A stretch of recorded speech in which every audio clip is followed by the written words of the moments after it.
Hello, I am live. Excellent, good. I can see that. Superb. Superbly derbly, as we say in Britain. Hi everybody, how's it going? As you know, hey, if you're new to live streaming, and live streams in general, the first 10 minutes is really just people standing around and saying, hello chat, because that's what we're here to do.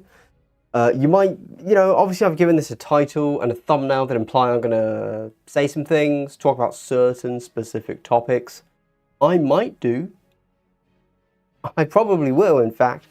But, we're here to just have a chat, see what's going on, and enjoy ourselves, as opposed to really come here for knowledge. Obviously, a lot of people might be new to my channel, perhaps because you're beginner kill teamers. This is a very different thing to, how I present my line of sight videos, etc. Hello, Tabletop Impulse. Good to see you. Thank you for dropping in today. I hope that you had a good Christmas and New Year's. And I assume that we can see you live streaming tomorrow. I would hope. I can't remember if you're Tuesdays or Wednesdays anymore. If I'm in, I tend to watch Tabletop Impulse. Good to see you here. To defend myself, you there, Mr. TI. I did do hobby last week. I had set up myself for hobby this week, and then I didn't want to. There you go. There you go. I do have, just to embarrass myself hugely, right here, okay? I'm what? 2 steps away. I bought this last week. So why am I not doing it? I don't know. I don't have an answer.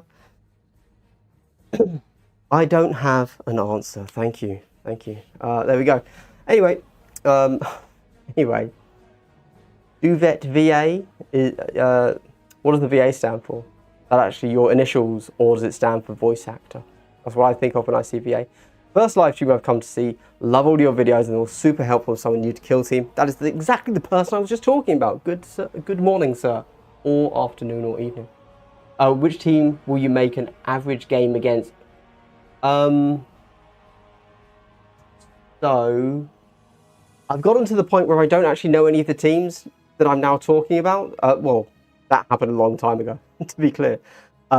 So what I'm doing is I'm now going alphabetically. I did the teams that I was vaguely interested in first. Now I'm just doing everything alphabetically. The reason I'm doing this, and I want to finish my shorts experiment of doing every single one all the way through, is because that will mean I have 36 of them, and it will just be interesting for me to look at analytics based on that. Additionally, I would say I'm finding it quite interesting to, well, the main reason I'm doing it is because I want to see, no, I've already said that. They are actually, despite them being, mildly amusing gotcha guides, they are actually supposed to be a gotcha guide. They're supposed to be something that if you sit down across the table from someone, you can watch the video and you get probably 80% of that team's shenanigans right there in front of you in a minute and a half tops. So I do actually, yeah, there was a purpose behind them. Obviously, I stole the idea 100% from Freeze to Wound, Reese over there, go check him out. But there you go. He did it for Warhammer, not Kill Team. And there you go, yeah, I did it for Kill Team. Andy, your problem is well documented, but I feel I must say it again. You have a buying... Yes, I do. And confirm. Okay, can I just explain it? I want to explain the purchases, okay? You missed this last week, Phil. You missed this last week, but I'm going to explain it. Okay? Right. So, you got to look at the boxes. What have we got? Sorry, we'll look at Battle Kit in a moment. This is actually going to be a very intense, hardcore stream for talking about, like, actual game mechanics and stuff, as opposed to hobbying. So, Termagants, Gene Stealers, Hormagants, Warriors, Gargoyles, okay? Mandrakes. No more need be said, you get it. You get what I was doing there. You get that I wanted to run a Tyranid team, right? And what I was going to do was be WYSIWYG with the Mandrake arms and just put them onto whatever was the appropriate size Tyranid. Right? You get that, I assume, because that way it's WYSIWYG and it's of Mandrakes and it's Tyranids, and the idea, the theme, would be a tunneling team. That's how they do their shadow passage. It's self-explanatory. Anyway, Masked Mumbler, hello, I'm new to Kill Team. When do the statuses on certain weapons come into play? Ooh, I can answer that for you. I don't quite know what you mean by status. What do you mean? They don't really have a status. You mean the weapon rule of them? And if so, they come into play whenever it says in the rule that they occur, which normally means, like, if it's lethal 5, it's all when you roll the dice, obviously. But I'd need a specific example that you're thinking of to answer it a little bit more fully, perhaps. Rich, I just read your comment. I can't remember what it was, but I've just seen your avatar. I just read your comments on one of my videos. I didn't have time to respond. But I think it was you saying that you're scared of playing Kill Team because of my gotcha videos. Sorry, my average game versus videos. Major Tom, talking to Tabletop Impulse, but I have nothing else to do, so I'm still just reading out chat. I think most of us have buying things issues. Yeah. Who here is going to pick up that Krieg box set? Am I right? I don't need it. I don't want it. But I might buy it. I have an issue. Yeah. Anyway, hey, did you know I have a Patreon? Over there, I just ramble a lot, and I give you channel updates, that sort of thing. And of course, if you're supporting me over there, or even on this live stream, this is what your support does. Keeps me hydrated. So thank you very much for that. There we go. Ah, yes, you said that Kill Team was, or wargaming in general, was too complicated, and you would like something to do that for you. Yeah, that'd be nice. In general, you want to look at kind of, what are they even called? Like so, actually. It's not the same game, but Battle Sector, Warhammer Battle Sector, is actually a pretty decent little hex-based game with nice new graphics and stuff that's based on, well, it's not based on any real rule set. It's its own thing, but it is, hex-based, quite fun, replicating, War 40k. It's quite good, actually. I'd recommend that. What the hell is the Melter Bomb token for? Nothing. Yeah. It's just a grenade, isn't it?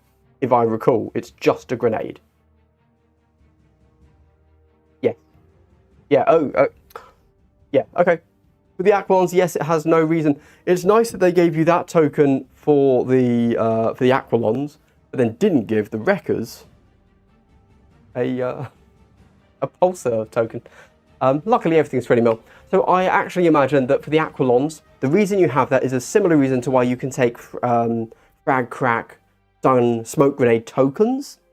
So what I always do when I take a token is I put it next to the board, like just along the side. So if I've taken 2 frags, I just put 2 frag tokens next to the board, so I know I've got them. I'm playing a lot of Blades of Cain at the moment. They have 2 pieces of equipment, one that can be used once a turn, one that can be used once a game, and I've been taking cracks a lot recently as well. So I have a little stack right next to my board, and one of them I know is my once per game. When that's done, I pick it up, put it away. When the cracks are done, I pick them up, put them away. But when the once per turn one is done, I just slide it to the side and slide it back to touch the board. So I would actually recommend, even with the Melter token, to have it just like you have your grenades right next to it. Genuinely. It's because it's a once per use thing. It shouldn't be a token. It should be a different, it doesn't need to be a 20 mil thing. But yeah. Yeah, weapon rule. I was confused on when it says piercing 1 and when to apply it. For example, does it already apply when I roll the dice, or does it activate when I roll a crit? So, oh, sorry. Oh, yes, that is a bit goofy, isn't it? Yeah. Piercing 1. So piercing 1 is an ability that is always applied. Sometimes you will get something called Piercing Crit 1, which in fact I can show you right here on the screen behind me. Although obviously a big shout out to Academic Chris, the man, the myth, the legend himself, who just donated $1.99 for a Diet Coke. I don't know, you know, I don't want to sound like I'm doing that Arrested Development meme, but is that how much a Coke costs in the States these days? It's a banana, how much can it cost, right? $10? So, I'll zoom it down, I'll shrink it. So you see this guy here, Assault Intercessor Sergeant. He has here, on a supercharged plasma pistol, range 8, hot, lethal 5, piercing 1. All of these, it is something that the gun naturally has. Okay, you don't need to worry about anything there. You get conditional things. For example, here we see piercing crits 1, lethal 5, heavy, dash only. So these are conditional things. So piercing crits 1 means that you will get piercing 1 if you roll a 6. As soon as that 6 is retained, that is it. Which, to be not fancy, does just mean when it's rolled and you choose to not re-roll it and your enemy doesn't turn off crit. Or if you're shooting an obscured shot, you can't ever retain a crit. So even though you roll a crit, it's not a crit. But basically, as soon as you've rolled a 6, you have that ability, piercing crits 1, heavy dash only. So heavy, much like Seek, can be a thing.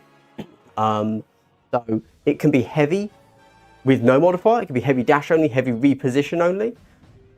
These are all, I consider these kind of modifiers to the core rule, also because the core rule doesn't actually explain it too well. As soon as you read it, like on a data sheet, it makes total sense. It's like, okay, I get it. But before that, if you're just reading the core rule and you're trying to figure out what it means, a little bit confusing. I went to a GW shop a couple of months ago asking about getting into Kill Team, but the guy was just trying to well, whereabouts? Northeast UK?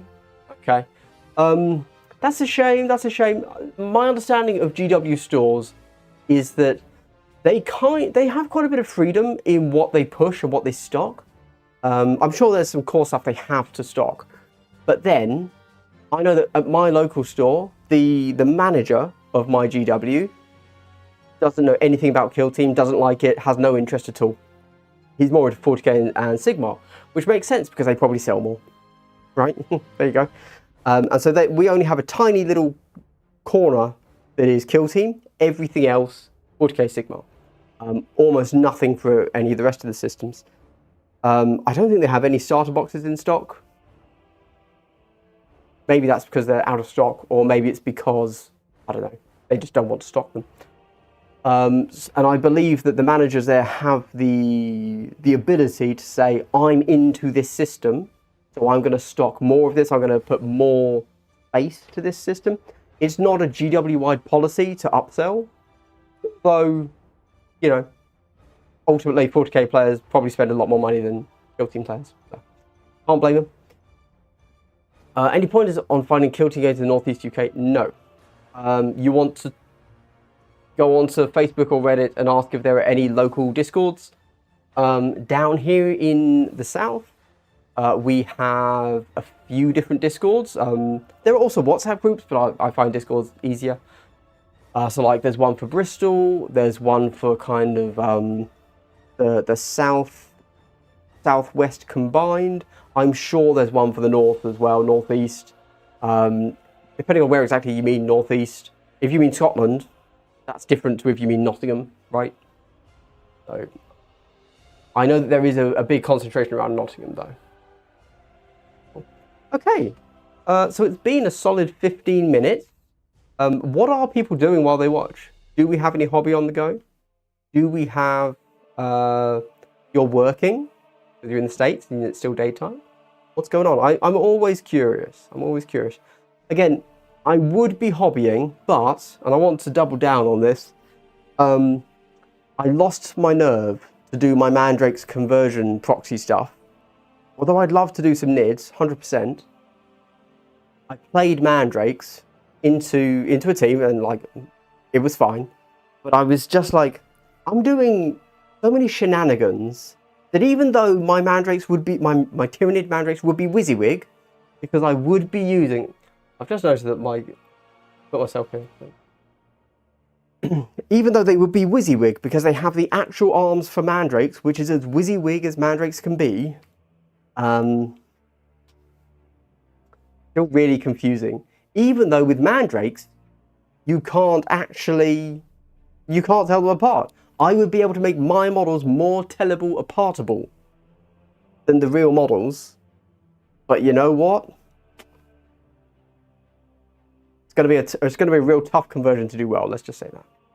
Tabletop Impulse. Interesting, the manager of my local GW store told me he gets 0 say of what stock he gets, and Nottingham looks at the data. Oh, so it's possible it's changed. I was telling you old stuff, old knowledge.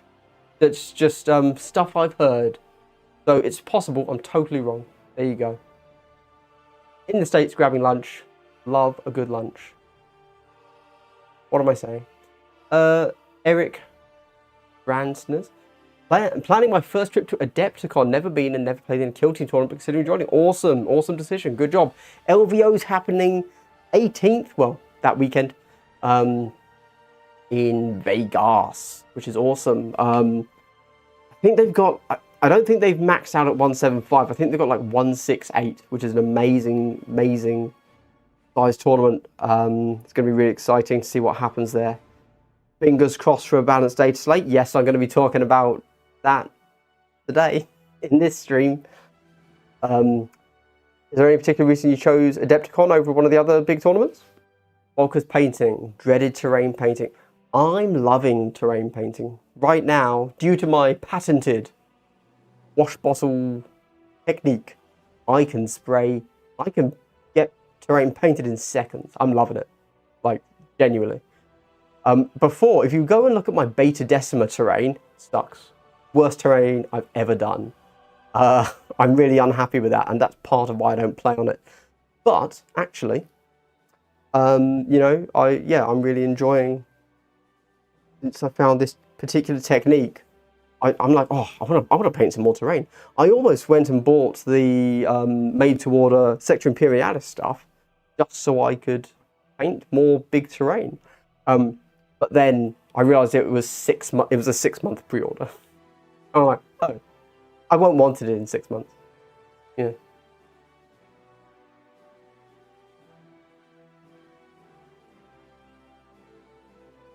The Woven Mantis, cool name. Painting of Vindicare ATM. Work is snowed out today in Virginia. Oh. It's always weird when countries that aren't England get snowed under or snowed out. I'm like, I thought you guys could handle stuff. I know that we can't. In England. We're like, oh, there's one snow. Ooh. And we give up completely. We cancel the whole country, you know. Painting of Vindicare. It's the same here in Peterborough. Okay. Rich Mary doing some Blender tutorials. Nice. I briefly learned Blender, and I had a blog for learning to make a game, computer game. And one of the things that I practiced doing a 3D model of was a Tau helmet. There you go. I gave up on that. Like many things in my life, I gave up on that. Oh boy. My hobby is trying to finish Wrecker Crew, aiming to take into Warhammer World at the weekend. You're good. You're doing WHW. I don't have the commitment of Tabletop Impulse. I'm doing the UKTC event. It felt like a single day was going to be a little bit easier, and also hopefully all the sharks go to Warhammer World. So. Not so I'll have a better run. You know, I'm not expecting to win at all. I'm just hoping it'll just be a bit more cash, you know. Not that I'm going to be at the top tables anyway, so it's fine. In every tournament, if you're not at the top tables, you're good. Jin, been too busy hobbying to realise that this stream is happening. Honestly, so for example, I watch almost all of Tabletop Impulse's streams. and I never remember where they're on. But if I'm at home and I'm probably have YouTube open, and if I go back to the browse page, it shows up, and that's the only way I ever remember or find it. John Ciani was just at a tourney kill team run record. Had a stroke reading that. Thank you, John. Didn't do great, but learned how much I hate IT. My man, yes, this king right here. I'm with you, John. We're going to be talking about exactly Angels of Death and exactly Guard and exactly Into the Dark. Oh, you read my mind, sir. I've played them twice. I'm livid. I'm literally livid. Been doing my Falcon. Ooh, we don't talk about 40k in this stream. We are uniquely Kill Team, okay? That's obviously a lie. A Falcon. You know what, man? The Eldar vehicles are too small. The pilots inside them the rattlings are bigger, right? I'm just saying, it doesn't make sense. Scale them up, G-dubs. I'll buy them. Just re-release. And then we have an absolute legend in the flesh.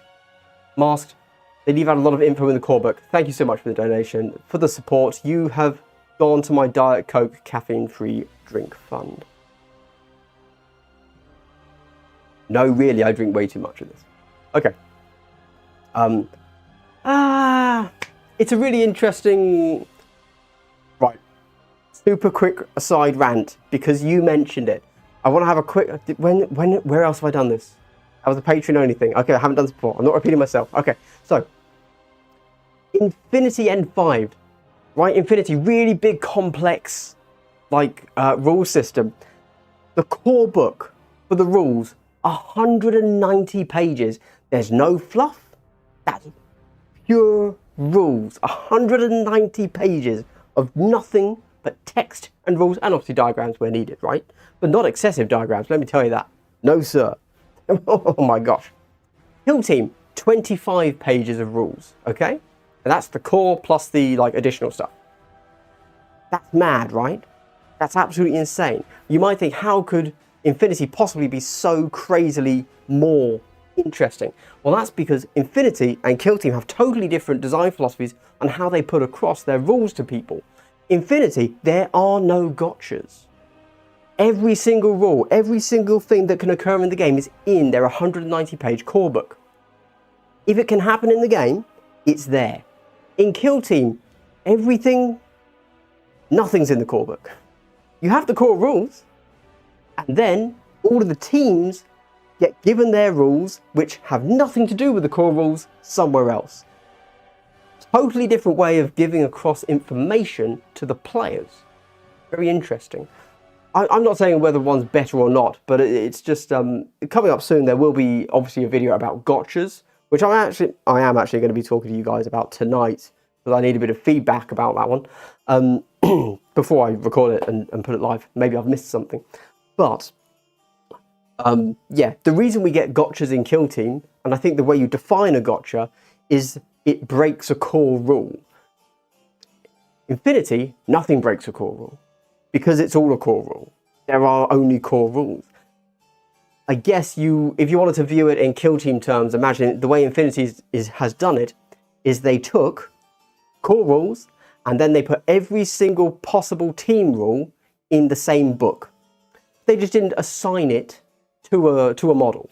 So it's basically a big keyword book. So let's say, for example, Mandrake's Shadow Passage, that would be a rule in the core book. So if you learned your core book, you would know Shadow Passage exists, right? They do that in Infinity. In Kill Team, that doesn't exist. That doesn't exist until you go and find what a Mandrake is and learn that rule. And that's just a totally different way of putting across information. Right, sorry, This is going to be a stream of rants. I do apologise. Yeah. Tabletop. I booked Warhammer World when it was announced, and 2 nights in a hotel. The other Nox Kill Team one was announced later. More my scene, TBH. Enjoy. Fair play, fair play.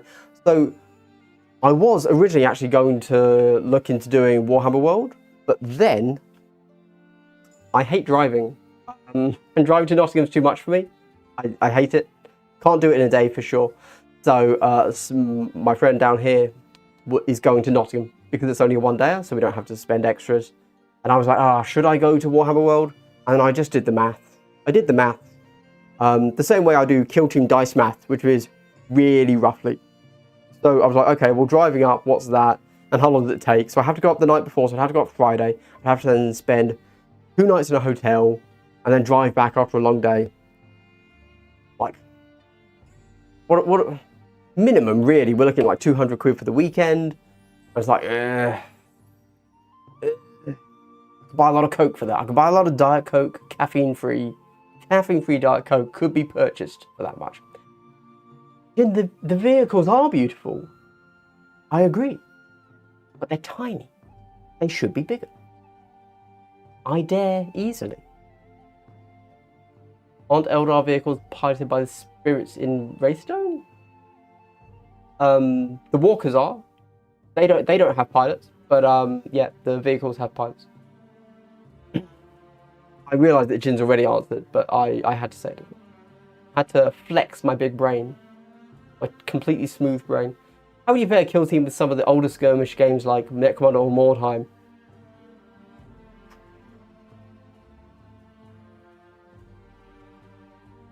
I don't know, they're incomparable. They're completely different games.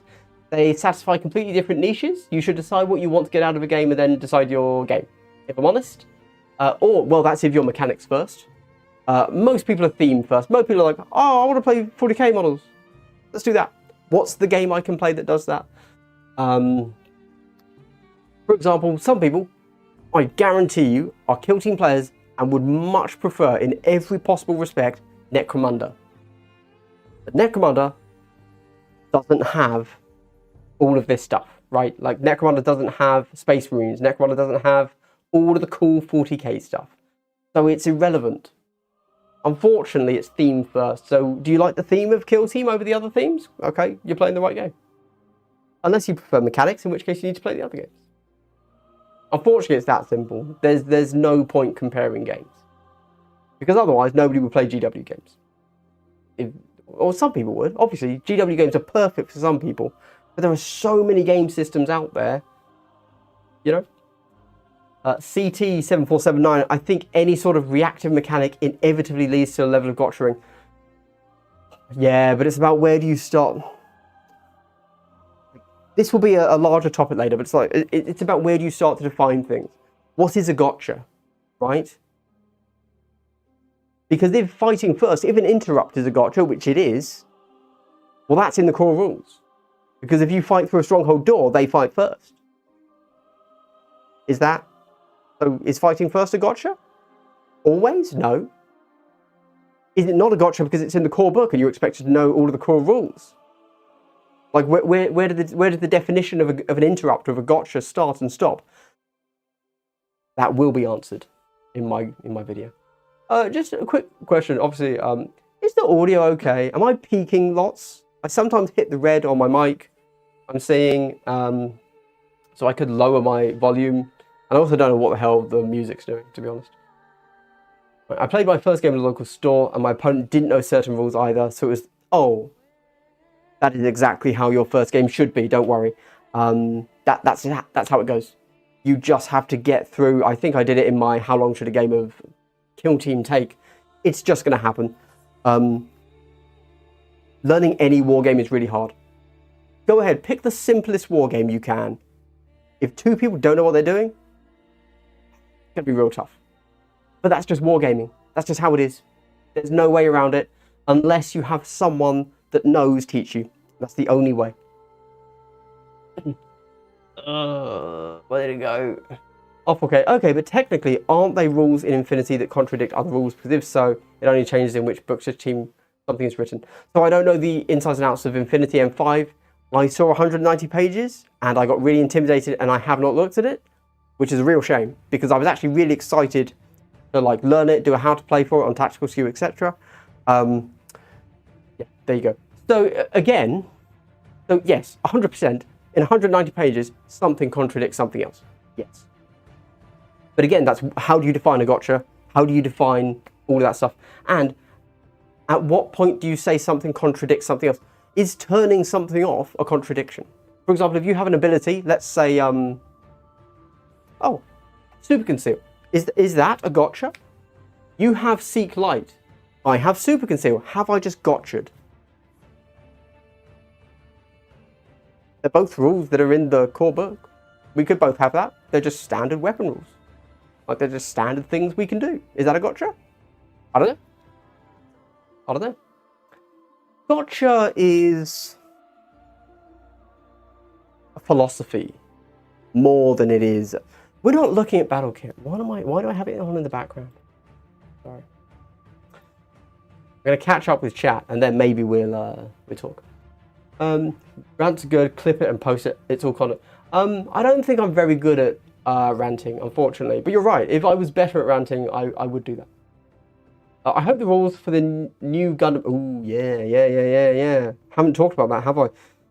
Because why would I? I'm a Kill Team channel, so if I post anything else, irrelevant. So, that's a really interesting one for me. We've just seen the price point is rumoured to be, was it 15 bucks for 3 models? Or was it 30 bucks for 3 models? Either way, seems totally fine. And the armies they've shown have been smallish, like 3 to 6 miniatures or something like that. So price-wise, totally fine for a 40k player. I've never really been a Gundam guy though, if I'm honest. I'm a big mech lover. I like Tau. I point behind me, but there's nothing there. I've got my Tau, my Joy Toy Tau. Right? I'm into it. You know, I'm down. I'm down with the kids. I like big mechs, and I cannot lie, is what I'm saying. And for some reason, Gundam, no. Never been a Gundam guy. If I had to do big mechs, there's probably like 1 or 2 that I think are cool. But in general, Gundam's not it. Miss me with that shit. Unfortunately. However, the game looks very, you know, they said it was based on a TCG maybe. I don't know how the TCG plays. Hex-based. I love a good hex. Love a good hex, so I'm down with that. I don't know anything about it though. If it's at the right price, I might pick it up. That could be a fun little hobby project to pick up and just have a few Gundams lying around. I wouldn't mind that. I'm not a Gundam guy, but maybe that will get me into it. Do you know if there are any websites that allow you to calculate kill team probability? Yes, there are. Duvet, I really hope that somebody else has seen your message and already answered, because I don't know. But I know that there are. What do I just type in? Kill team dice calculator. Okay, Kill Team 24 calculator. So, mate, I'm going to be honest. Right? I don't want to put you on the spot, but I just googled that, and the first result literally said KT24 dice calculator. I'm just saying, you know. Okay. Evil Bear Skirmish. I'm making a lovely cup of tea. Sadly, no biscuits. How do you take that tea, sir? Hopefully the British way, which is horrifying. It's like an eldritch nightmare. Tea and sugar, milk and sugar. What are we smoking over here? It's mad, honestly. AOD being able to guard, shoot, counter, act, shoot, then guard again is not a good time. Yeah. They again, that will be in my rant, my good sir. Holy interesting stuff. Let me tell you that. My opponent even posited after he stomped me. Oh, sorry. No, I'm not going to get to it yet. I just want to say I had the most amazing roll of my life. Right? Justin on one side of the door. I'm like, somebody's got to start this kill box, right? I go in, I charge him, right? I roll 3 hits on a Banshee. Okay? He only gets 2 hits. He's got balance on. I turn off his rerolls for a CP. However, he still kills me in 2 hits, and naturally he has brutal. So what do? I rolled 3 3s and I had ceaseless because he was ready. I re-rolled all 4 of my hits. Do you know what I re-rolled to 4 6s? I killed Justian. It was the most amazing roll I've ever had. And 4 natural 6s. Jousting shield didn't matter. 4 naturals, baby. He still won. That's how broken AOD are on Into the Dark. He could lose Justian to a single fight action, and I got stomped. Okay, anyway, we'll come back to that. We're going to come back to that. I've got to keep up, right? I've heard good things about Necromunda. Necromunda is an odd system. I don't think it's... I think Necromunda is a good system if you're in the same mind frame as your opponent. I think Necromunda is best played with very good friends. I think it's honestly more of an RPG setting than a tabletop skirmish game. But everybody plays it differently. That's just how I view it. So yeah. My thing's jumped again. I'll swap over to is it going to show it here? If you search KT24, oh okay, Red 2 already got you. Good. Audio's good, excellent, thank you. After a new video idea, how long should a game of Kriegspiel? Yeah, good question. A while ago, when I still thought that I might ever talk about other games, instead of just leaning into the kill team more, I did actually look up the full rules for Kriegspiel and started to kind of pay attention, and then I was like, what am I doing? And I stopped. Mainly because I realised that you can't solo Kriegspiel, you know. Oh hi. How's it going? Even chess has gotchas. Castling on. I don't think that's the definition of... You know what, Major Tom, if you want to make up words, then yes. Chess has gotchas. But, although I say that jokingly, because that was easy to do. But, it is all about defining a gotcha. So, if you just decide that gotchas mean one thing, you're allowed to say a thing. There you go. Paint in my eye. I believe the Gundam minis are about 3,000 yen, under 20 bucks, so probably about 30 bucks before due to tariffs and such as my guess. Oh, okay, all right. Again, these are for the smaller. So I heard they were going to be sold in packs of 3, and they're like 2 inches tall, which is so Warhammer size. Q. I've built a Zangor Shaman to substitute for the Balefire Acolyte, but at twice the height. A Zangor Shaman. Yep, the guys on the discs. Balefire Acolyte. Ah. So you've got a few issues with that one, if I'm honest, SP3D. Firstly, you've got to look at base size. So the Acolyte, Balefire Acolyte is supposed to be on a 32mm base. Now you could take your Shaman, who I believe comes on a 40, and put him on to a 32. It would fit, so that would work. However, just you've kept him on the disc, right? If so, there aren't many proxies that I personally would say shouldn't be allowed in, for example, a tournament. In friendly games, do whatever you want, obviously. You're going to have trouble moving a fully disced up Shaman around the board, but if you want to take that negative to yourself, and like, you probably never get cover if you're stood next to a wall, that's on you. In the tournament, that is quite a different model. You've changed the base. Okay. So, the way we would say it is that you're never allowed to model for advantage, but you can model for disadvantage. So what we would say is the best thing to do is have any marine model next to you on a 32mm base, okay? And that's going to be your proxy. When you need to know line of sight, you put your 32mm marine base there. And what you would do is if your enemy ever has visibility to your Shaman, they are allowed to use that visibility as verbatim and say, yes, you're massive, I can see you. But when you're checking your visibility, you need to check from a standard marine size. This won't actually affect the game too much. Like making that swap when it comes to your visibility. But if you do that, then nobody can really have an issue with it, to be honest with you. There you go. So you are safe to do that, but it's definitely, yeah, just making sure that if it ever comes to it, because of the way you've modeled it, you are at a disadvantage, not an advantage, and you're good to go. And the only time the model matters is for visibility.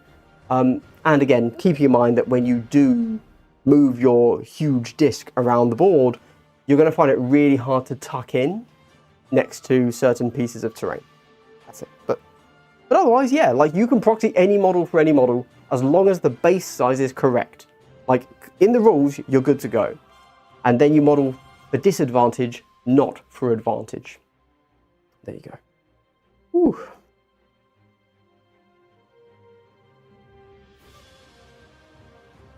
Hold on, guys. Hold on. Just got an Instagram comment from Shoeman300. The amount of these videos you've made kind of makes me feel like nothing is OP because all the teams are OP. I think he gets it. I love it. I love it when somebody gets it. That's really nice. Okay. All right, everybody. I'm going to talk about stuff. Because I've finally caught up with chat.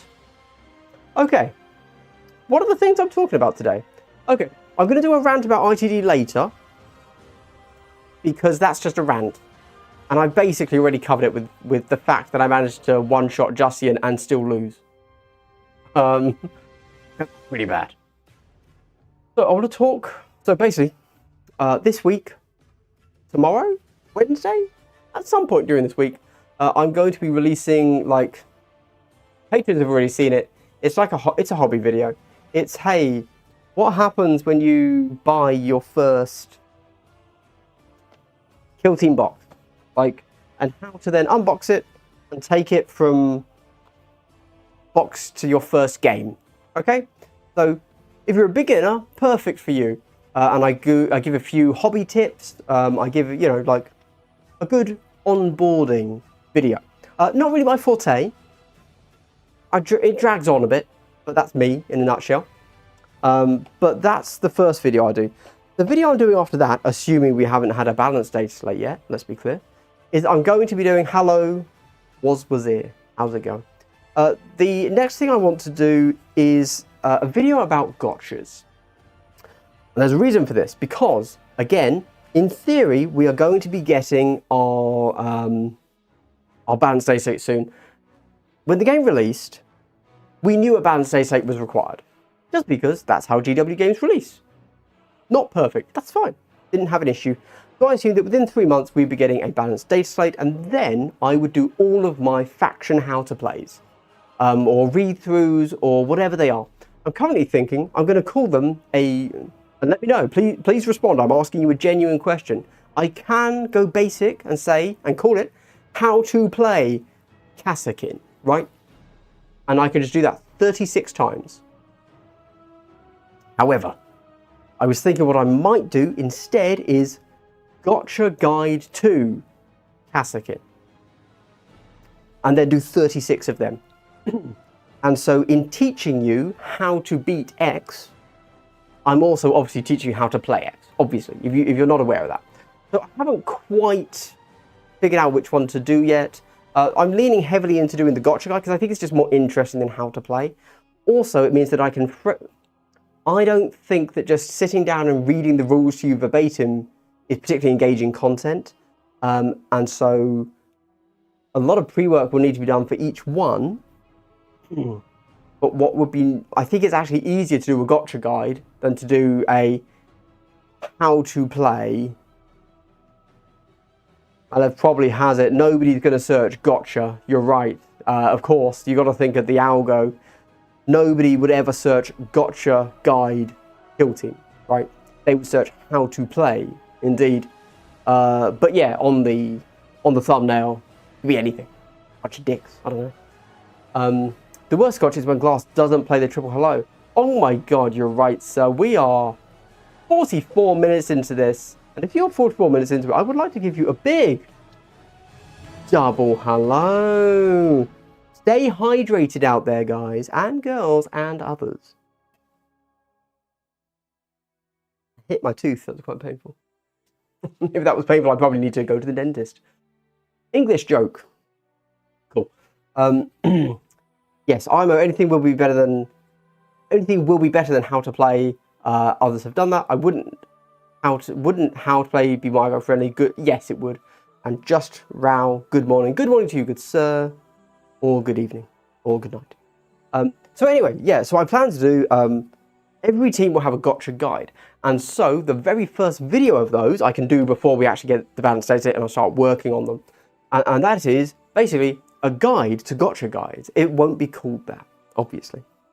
But for those that know, what you would do is you would watch this video first, so that it's also just a good standalone video. But in theory, you watch this first. It tells you basically why I am saying why I'm highlighting the specific things that I'm highlighting in every gotcha video. So I believe this is the video that's going to do the whole definition of a gotcha versus just a forced rule, an unforced rule, player error, blah blah blah. Okay, that's going to all be in there. Let me tell you what I've got so far. I'm going to find it. Where is it? So I've got like 10 questions. So I have 1, 2, 3, 4, 5, 6, 7, 8, 9, 10, 11. I have 11 questions. And if you ask all 11 of these questions during the game, there will be no gotchas. There obviously will be. That's a lie, but it is what it is. Okay, so I think there are 3 questions you need to ask during list selection. There are 3 questions you need to ask. I put standard. What does that mean? I've got list selection. That makes sense. Can you modify my abilities? Yes. Standard. So these aren't gotchas, depending on how we're defining them. These are rules that you know exist and are going to define your placing. These are placement. Okay. I don't know why I said standard. It doesn't make any sense. I'll leave it. Maybe I knew what I was talking about there. And then I've got the gotchas. And then there's an additional one which is called in-game. But anyway, so when it comes to list selection, the question you're really asking, if you could ask one thing, is can you modify my abilities? When it comes to your movement, your standard I've put here, you're asking, can you remove my defense? And then when it comes to gotchas, you're really asking, can you change the maths or can you break the core of the game? Okay. So during list selection, okay, you've popped down across from the enemy. Now look, you're probably just going to run the same list anyway, okay? But you're looking at the enemy team. Most of us are thinking, okay, it's Marines, I want a melter instead of a flamer. Right? Cool. I agree. But that's a question you already know. So the questions you need to ask are, do you have any ignore piercing? Because that can change what ops you bring. Do you have any turn off rerolls? Do you have any turn off crits? Alt crits? What does alt crit mean? If you can't tell, this is why my videos sometimes struggle, because I've taken notes and I don't know what I mean. Do you turn off any alt crits? What's an alt crit?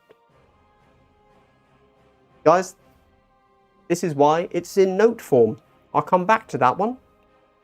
So, obviously, I mean, this is obvious, right? When you're deploying, you want to know what they might do. Perhaps you have, like with the latest, the Ratlings, you have Ogryns that can take certain shields, melee shield or shooting shield. You want to know, maybe, I'm not sure what else this affects really, but there you go. Maybe I've been a bit too narrow with this. Maybe you don't even need this in list selection. You hypothetically need it at this point in the game, in list selection.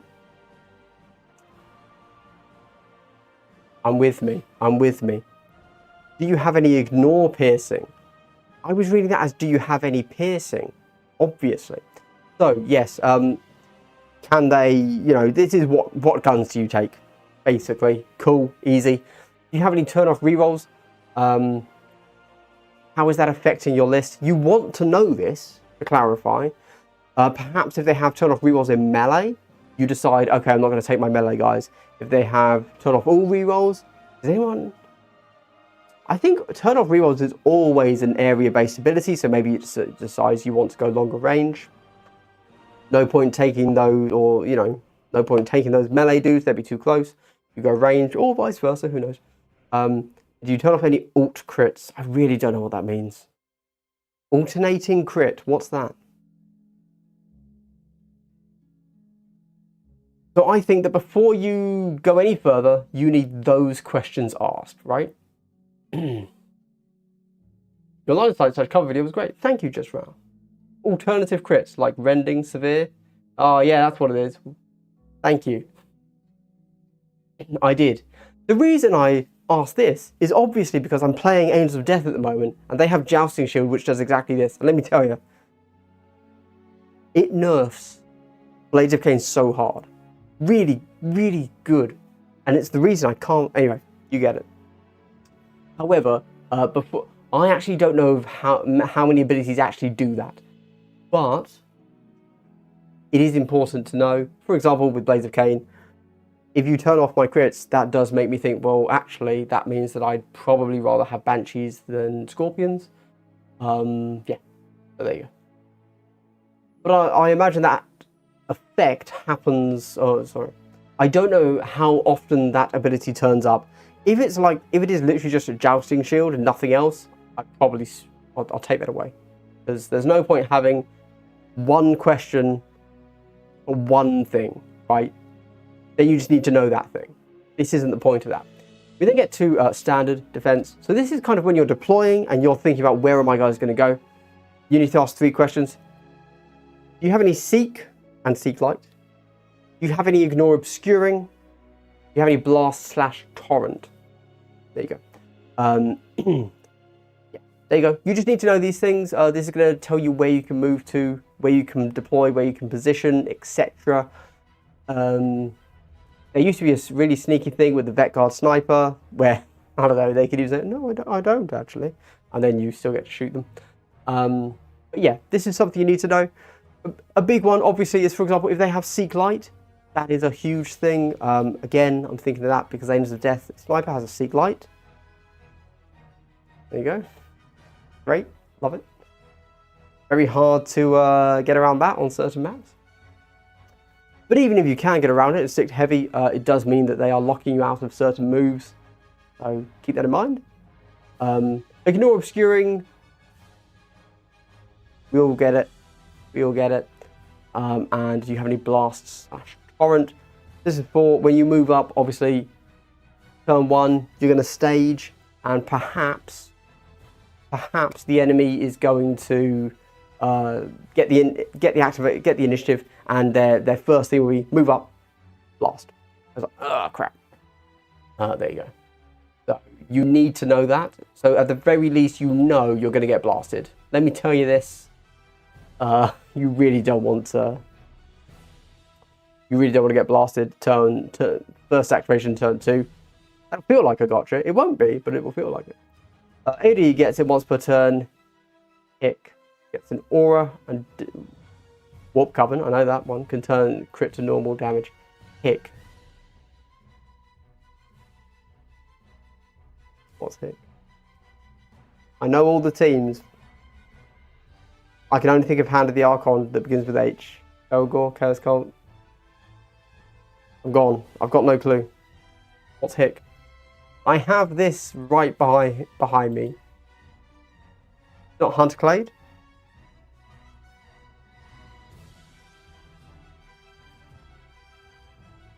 Hybrid Circle. Thank you. I've never heard them called Hick ever. Surely we call them Hyro. Surely we should go, yeah. H-I-E-R-O. Anyway, you get it. You get it. Oh. Right. That's it. So you've asked these basic questions. So you are now able to have picked your team and deployed. And you basically know what you're going to do turn 1, right? Cool. We then get to the actual asking of the gotchas. Now, I'm kind of defining a gotcha.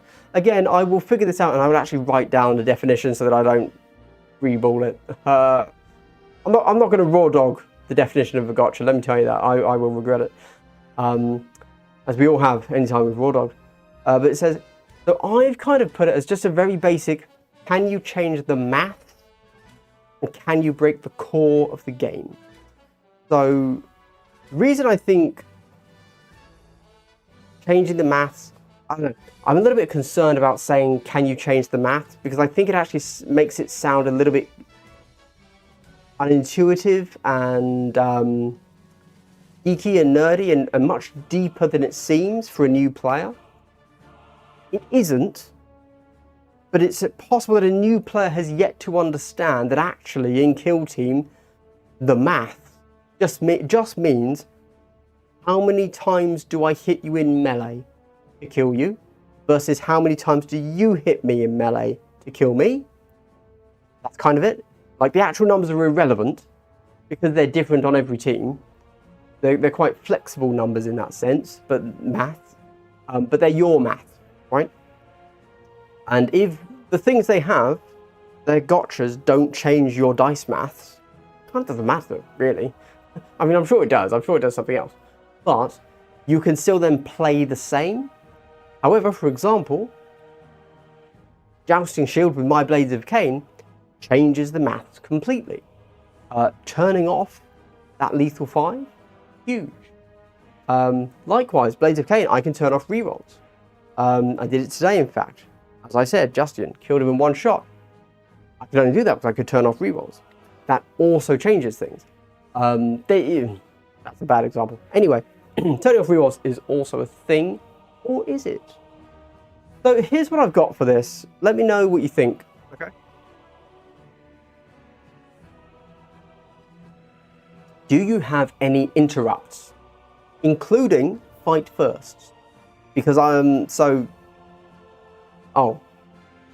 next line, do you have any fight firsts? All right, I'll probably remove that, including fight firsts, in brackets, because that's the next question. Good, because I was just going to say they're different things. Right, so do you have any interrupts? An interrupt, there's quite a lot of interrupts in Kill Team. An interrupt is sometimes I stop you from doing your thing. An interrupt is sometimes I do a thing first. And an interrupt is sometimes I make the thing you do worse. There are 3 types of interrupts, okay? You need to know them. If they can do any of that, you have to know it. Because that is the true... Nobody is gonna doubt that an interrupt is a gotcha, okay? Right. Do you have any fight first? This is kind of what I would say is a gotcha that breaks the core rules. In the core rules, there is no indication that somebody could ever fight before you fight. Okay? That's a pretty big deal. Because a lot of the dice maths comes down to, I'm going to charge you because I know I get a hit. You don't kill me a 1, I get a second hit. I'm probably good. Right? Like that's 80% of fighting in Kill Team. I'm going to charge you because I need 2 hits, but you also need 2 hits to kill me, or 3 hits, or whatever, right? If you get to fight first when I charge, I can't do that. Cool. And just to hammer this one home, the way this is always worded, and this is how a TO will have to back it up. Let's say you don't know this exists. You will start. You will go engage. You will charge. You will say, I'm going to fight you. The opponent then says, I interrupt, or whatever. I play a ploy, and I fight first. As this player, you say, oh, I didn't know you could do that. I take it back. In a casual game, let them take it back. That's fine, obviously. However, if you want, it depends what sort of player you are. That's fine. But if they've moved their model and charged and declared the fight, it's only once the fight is declared that you get to interrupt that and fight first and declare a double hit or a fight first or whatever. And so this opponent is totally 100% correct to say, you can't do that. I've already played my ploy, right? And if you get a TO involved, the TO has to rule it as, yes, you've moved and he's played his ploy. Like, that is how a TO should rule that. I'm of the opinion that until dice are rolled, everything can change. Okay, like 100%.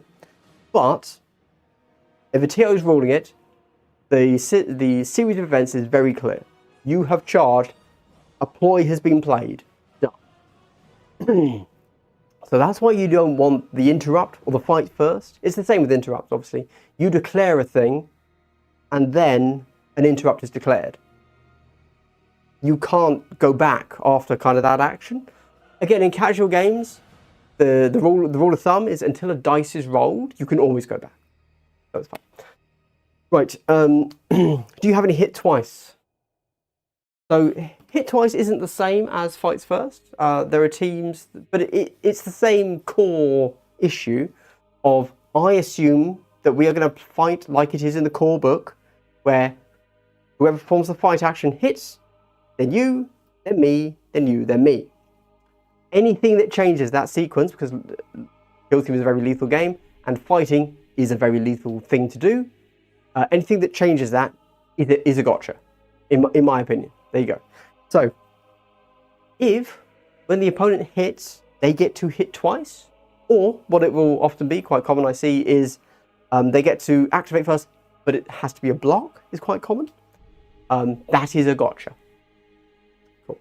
We then get the infamous, do you have any Just a Scratch? Just a Scratch, of course, is the orc name of it, but I know that, is it just Iron Halo for Justian? Anyway, you need to know, because this, again, changes your dice math. So, even better, though, this can be used both in melee and at ranged. This can substitute being able to fight first when it comes to survival and dice math.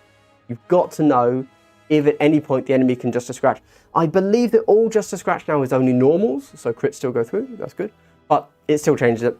And then, so this is one I think this one shouldn't be in here, but do let me know. So this is, do you have any attack dice removal?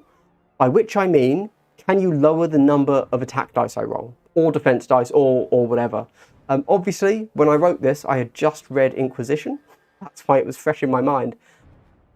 But I don't think this is actually that common an ability. And even though it's absolutely critical to know, I don't think it should be a generic question, because it hasn't come up in many teams, which again is a little bit of an issue, because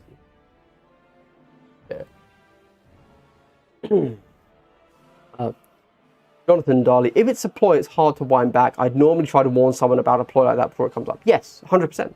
100%, yeah. So if I may expound upon that a smidge, Jonathan Darley. What a lot of people will say is, we're not looking at Battle Kit at all. I'm going to embigger myself again. There you go. Nobody's watching the screen. You should all be doing something else, to be clear. Let me put that there so we can see the full name Battle Kit. I'm not sponsored by them. I just think they're great. There you go. Cool. So I want to talk about that a little bit, Johnny boy. So, a ploy like that before it came. What a lot of people will give you advice, and they will do themselves, is, and we're talking about tournament play here, okay? Because I think if you're doing a casual game, take backs forever. You should never force somebody to do anything. That's good. You know what? I'm going to stop sentence there. Nothing to do with Warhammer. Just there you go. However, in a tournament, I was about to make a really, really bad joke. So in a tournament, what they will say is, I think, if I'm honest, people are quite, well, what's the best way to phrase it? So you know when you're reading a rule, and we say something is raw versus something is rye, of course being rules as written versus rules as intended. So I use that language across all of my life. Earlier today, I had an email, and so I'm going, so Jin's probably not here now, but Jin, Jin the sheep, Jin the shep, I don't know, is TOing a Bristol tournament the same day as LVO over in Bristol here, which I'm going to. And he sent out an email, as he's done, and me and the guy I was playing against this morning, we had a Raw versus Rye discussion over what his email meant, because I thought it meant one thing and my opponent thought it meant another thing, right? So I use Raw versus Rye across all life. It's quite amusing. I amuse myself doing that. So, why was I talking about this? Oh yeah, okay. So, I think that a lot of people take a very raw approach. RAW, rules as written, to telling you their gotchas when it comes to tournaments. Here's the thing, Kill Team is an open book game. You are supposed to play as if you have perfect knowledge of everything in the game except the tac op and primary op the enemy has. That is the only rule in the game you shouldn't know when you're playing that game. So what is Kill Team testing? Is it testing your memory? Maybe. Like, yeah, sure. It is, yes. Correct. Moving on. Is that what it's supposed to be testing? I don't know. Maybe. Not the point. And so, when you're learning this, Andy, take a second, stop waffling, just say the right thing. Okay? I didn't know where I was going with that sentence. So, if you are never allowed to lie or withhold information from your opponent, you definitely can't lie. I guess you can withhold, but that's a real grey area. You shouldn't. You're a dick if you do. Okay? So, the way people get around this is, I say get around. I don't mean they're like trying to be a dick.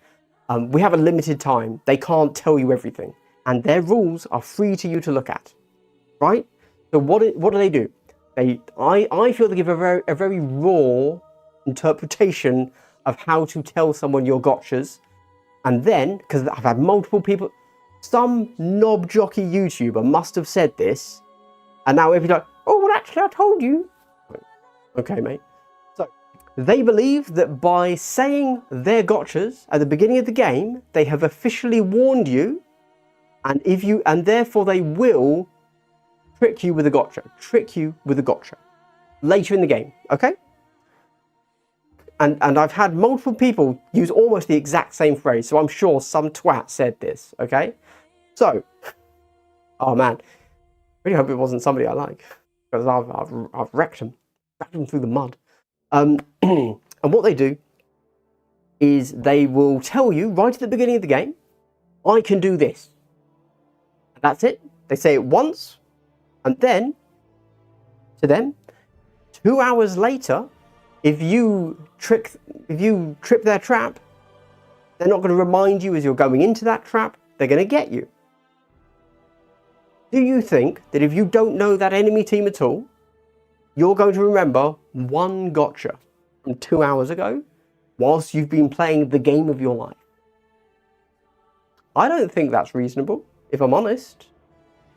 However, Raw, they have told you, 100%, right? There's no doubt about that. You have been warned. They have the raw of being able to say, oh, well, actually, 2 hours ago, I told you that. Oh, sorry, you were setting up your tokens and your models, and you weren't listening. Well, I told you. Oh. Okay. Cool. Now, I'm not saying that's actually wrong, to be clear. I think there's a debate to be had there about how much should one person actually warn another, right? Talk about Rye. So obviously, in a tournament, there is a huge time constraint. So am I saying that you should, every time an enemy moves, even if they're nowhere near your model, say, hey, don't forget, I can interrupt? It's like, oh, it's not relevant now. It's like, I know, but I'm making sure you know. No, I'm not saying that at all. Not saying that at all. I think it's a really interesting balance you have to find between remembering all the time. And in fact, actually, despite what I just said, I'm actually on the raw side of this. And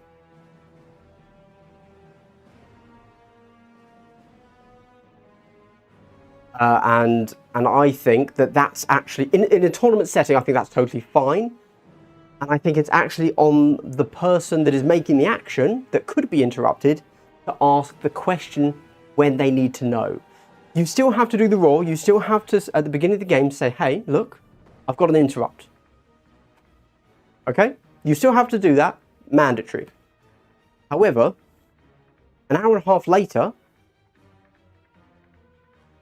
you know, if the enemy charges you, all right, you know, I'm going to fight first because I can.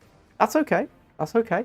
However, and like genuinely, you can't remind them with every single charge, hey, don't forget, I could fight first, right? That's crazy.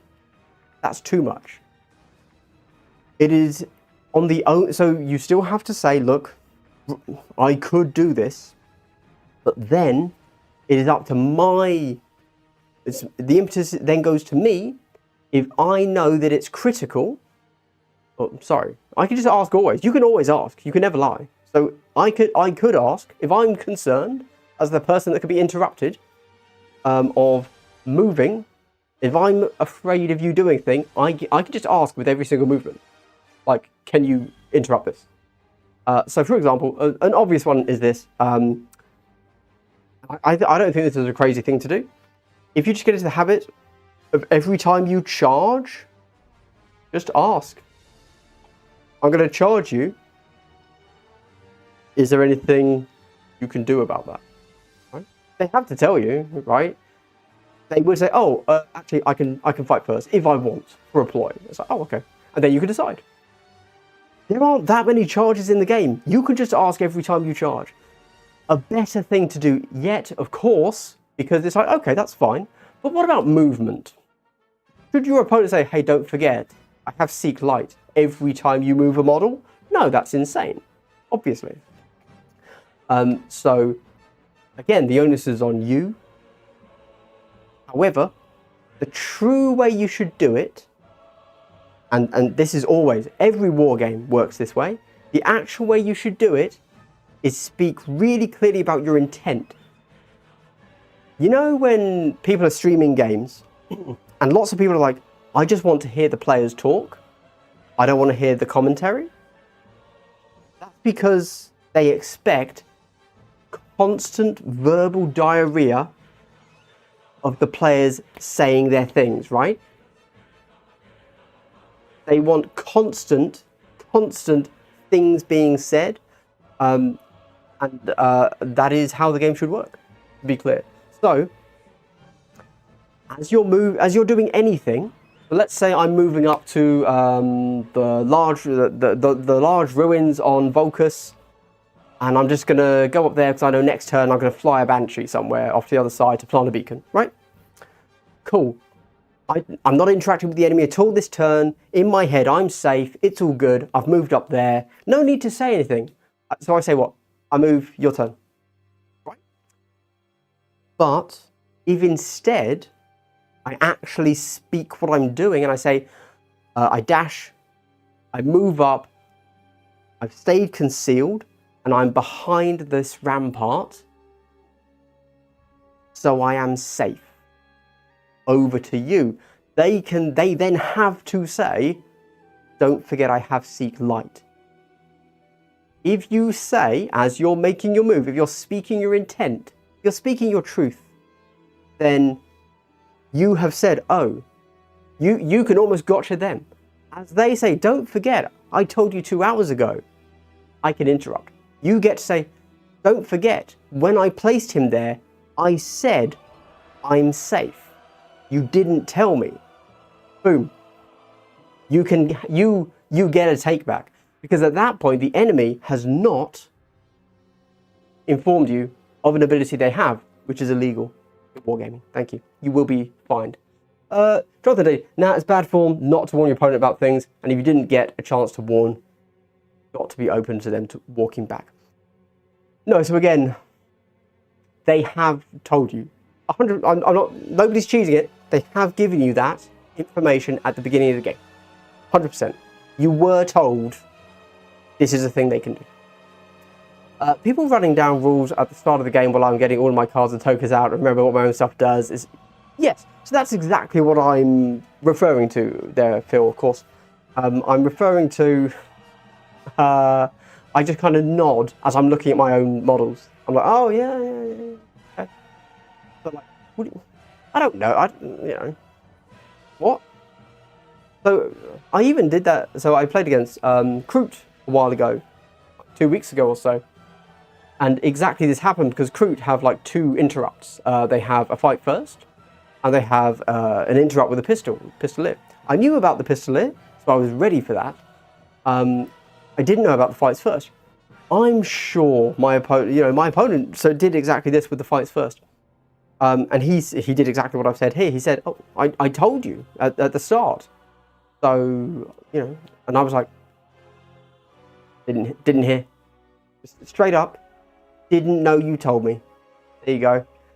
I'm sure he did. Like that's not in question. I'm 100%. I'm sure he told me. I was busy. Unless I'm stood there, hands on the table, facing you, locking eyes like a sweet lover's embrace, I'm not listening to you. I'm thinking about my own stuff, 100%. So it's great that you told me, but you didn't tell me. You could have muttered it. You could have muttered it under your breath. You could have told somebody else. I wasn't involved in that conversation. I was just there. It's a good way to approach it. Wouldn't that invite the decision paralysis? Little Tiger Knight, yes, 100%. So this is why I recommend always being really explicit about your tent. Yeah, so join me in my explicit tent, Little Tiger. No, always be very explicit about your intent anytime you do anything. That way, if what you believe, because you're talking about your belief, it's like, well, why have you moved there? Did you just move there for fun? No, you probably moved there because you're in cover. You think, right? At that point, it's up to the enemy.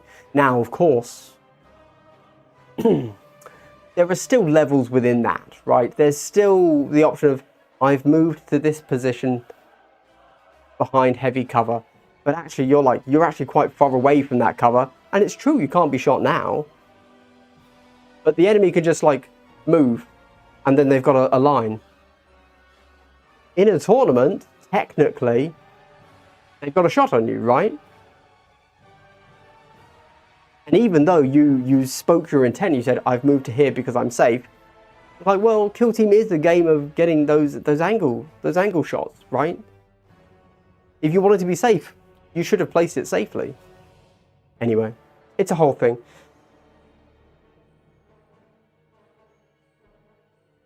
I'm all about fair play and giving warnings to opponent, but I also expect my opponent to be at least competent. There's nothing I dislike more than playing unfocused and ignorant enemy. That's great, but what does that mean? Right? Do you mean that I need to know every single rule you have? I don't know your team. I don't know what Inquisition does. I don't know. I've never played against them.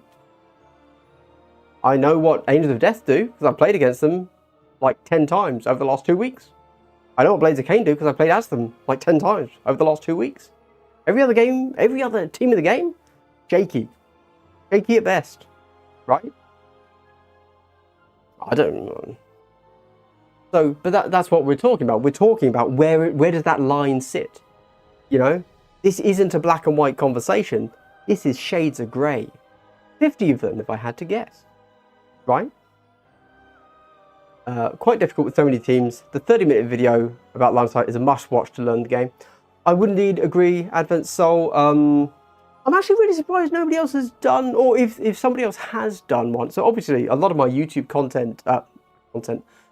YouTube that I consume tends to focus around Kill Team. And so if somebody puts out a video, it normally ends up in my feed within like a month of it going out. So obviously I saw the other how to plays from the other creators compared to my superior one. But I was actually really surprised that nobody really dug into line of sight. I understand why, because all of the creators now are old heads, as we might say, as in they were there in Kill Team 21, and they now know how line of sight works, and it seems like they've progressed beyond the idea of how a new player might approach the game. They've kind of forgotten how bloody hard the rule set was to learn, Nobody understood line of sight. For me, one of the biggest memes. I love it. I love it. So I'm not really a Facebook guy. I use Reddit for my stuff. For my good kill team memes. And for some reason on Reddit, they keep making these, and it's these line of sight flow charts. Have you guys seen these? I find one. Let's see if I can find it. So kill team line of sight flow chart. Okay, we got a lot.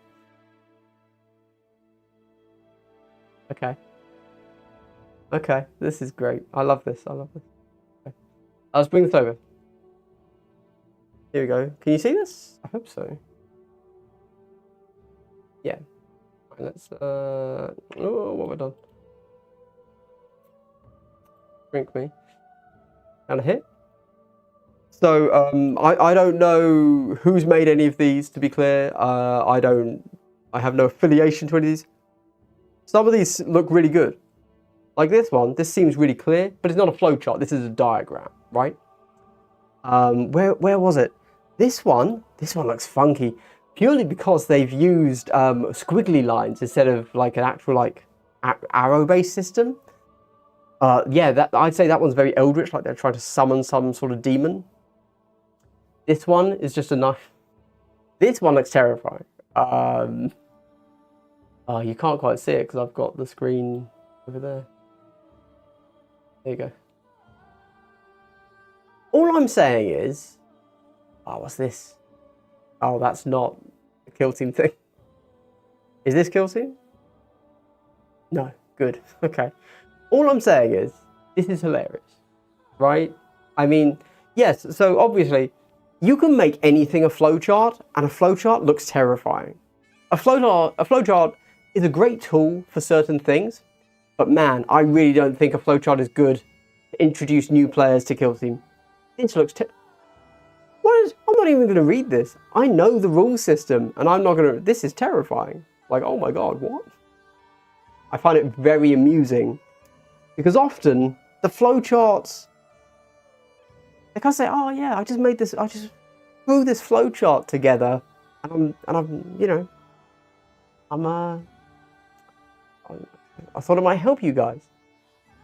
And I'm sure it does help some people, because a lot of people respond and say, "Oh, this is great. Thank you so much. This has really helped." And that's awesome. It's awesome. Any tool that can be given to help is awesome. 100%. I just don't think this is a good look to beginners.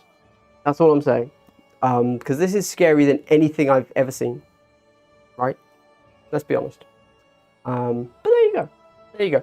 Anyway, as I was saying, I think that a lot of the current content creators have forgotten what it's like to be a noob at this game system. That's a bit of a shame. You know, you shouldn't always do noob content.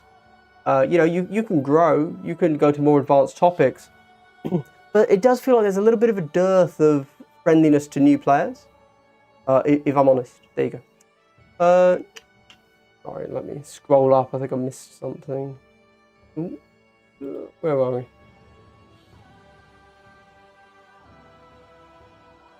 I mean that if someone comes with zero knowledge about my team and ignores my initial explanations, it is on them, not on me. So, okay, yes it is. It is on them, that is correct. But to say, oh, you didn't read up on my team and blame them, it just seems like an odd stance to take. In a tournament, tough luck to them, but you know, I don't think kill team should require homework, is all I'm saying, right? You should know everything about the game by simply playing the game. Why would I have read up about 36 teams before I go to a tournament, you know? And then have learned 36 teams. I don't think that's a reasonable ask just to be able to call your opponent competent. They can be competent at their own team and like one or two others, but not 36 teams. There's a lot of rules in the game. You know? It just seems you're being a bit harsh, perhaps. You know, just saying like, oh, you don't know my team, you deserve to be gotcha'd. It's like, okay. And as I said, a lot of people just kind of mumble their stuff while I'm busy doing other things. Sorry, let me not hyperbolize it. They will tell me what they do as I am not paying attention. And it seems very deliberate that they do it that timing, if I'm honest with you. I understand why. It's because in a tournament you're trying to get to the game, right? You don't want to slow things down. But that does happen a lot, let's be honest. If someone tells me anything, and you say like, while I'm not paying attention, yeah, because I've got to get the fucking game going, mate. Like, I can't not do, like, you know, let me get set up, and then tell me. And then, you know, sure, I've never had anybody do that, though. I will say, that's probably on me, because I'm too busy being flustered to pay attention. But, yeah, I'm just saying that's quite common in a tournament to have somebody tell you their gotchas as you're busy. Quite difficult with 70. Yeah, yes, indeed, agreed. The 30-minute video about line sight. Yeah. What happens with obscure and abilities that ignore obscure? Because I'm still a bit confused about that. I don't quite know what you mean. I explain obscure in the video. And abilities that ignore obscure just allow you to ignore obscure. I'm not quite sure what the actual question is, if I'm honest.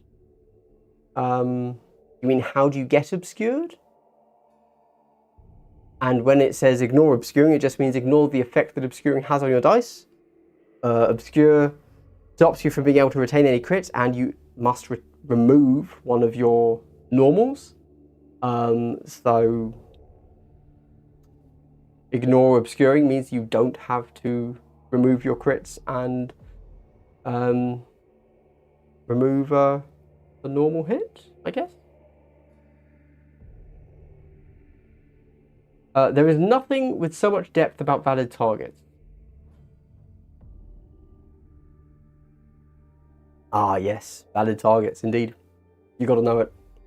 Those flowcharts give off an eldritch energy. Yes, yes. Most archetype flowcharts are harder to follow than plain text rules, indeed. Trick is to go to the comments and see the top-rated point out. Yeah. That's always a shame, though, Red 2. I'm like, clearly they put a lot of work into this. You know, whether you like them or not. Those flowcharts, whether you find them amusing or not, it's like they put a lot of work into that thought process, you know, that series of checkboxes that allows you to know what's happened. Do you think they should fix the obscuring and cover thing? Yes, I do. I don't know why they wouldn't, to be honest with you. It's an issue in this edition that they clearly, I assume, didn't think was going to be there. I have to assume that they removed the dead zone from last edition. I'm not going to say and then they didn't play test it, because they obviously did. Like, it's not like the game's that out of whack. But perhaps the people that are play testing it are at a certain level of play where they find it acceptable, but actually maybe that isn't where we should be balancing the game. I don't know, just kind of throwing it out there. I don't know who the playtesters are. I don't know at what level they are balancing it, but it's possible. Presumably you're a playtester because you're a good player, right? In some way. Maybe you've proven yourself in some way already. Maybe you have a background in playtesting or games development, and so you are naturally very intricately kind of into systems, and so you like that about war games. But then the question becomes, where are you balancing the game? Are you balancing the game for the top 1%? Like the top 10 ITC ranked players, and that's it? Or are you balancing it for the 50% in the middle? Yeah. So it's possible that, like, you know, me, I'm a pretty casual player. My win rate's pretty mid. Everything about me pretty mid, and therefore I have takes that I don't watch.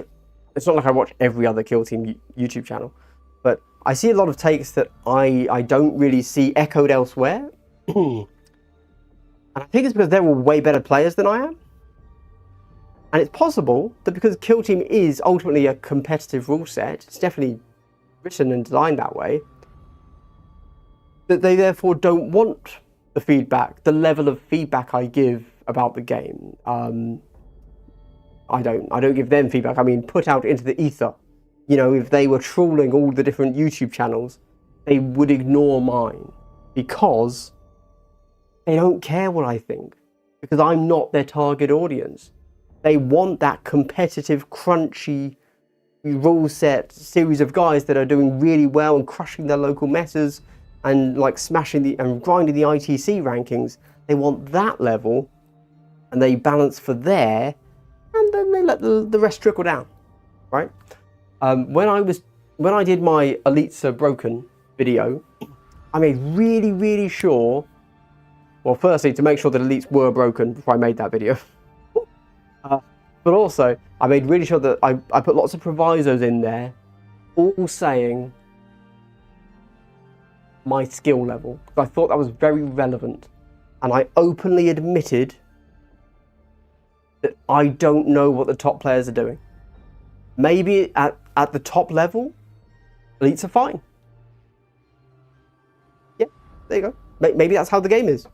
And it's just my skill level that is making it not fine.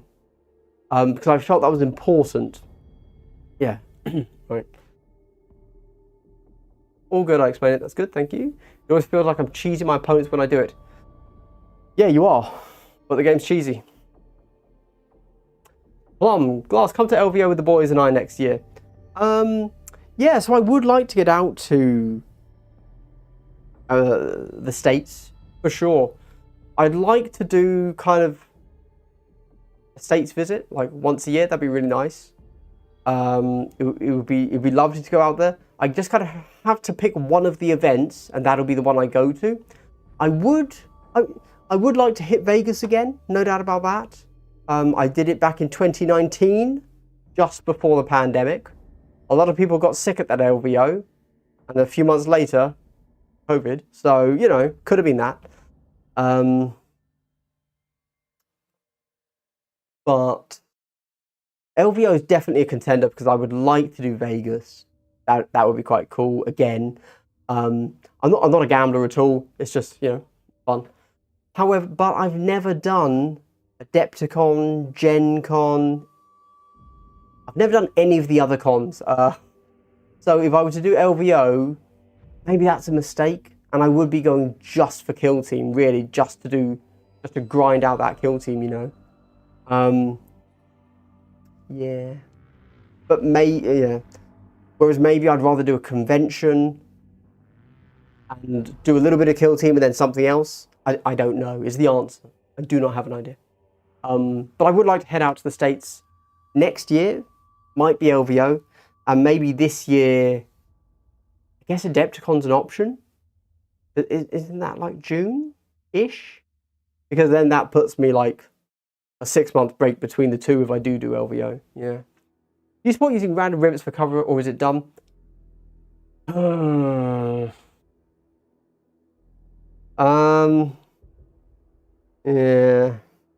I don't like it.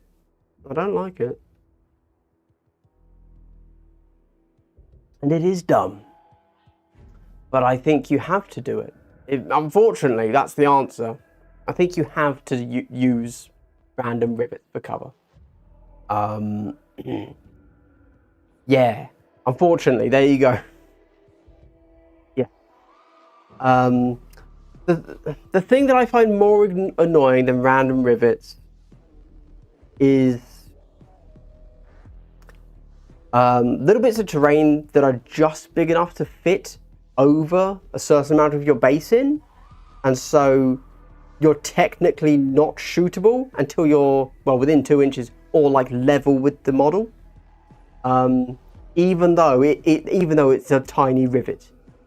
If it's just a little sticky out rivet, it's like, okay, well, I can actually probably shoot you relatively easily. Or, well, no, not easily, but I don't have to be level with you on the board to get a shot. There is an angle here that I'll get a shot, and I'm not level with you. It's like, okay, fine. That's the game we're playing. fine, whatever. It is Dumbo. Let's be super clear. It's a really dumb thing. But that's the game.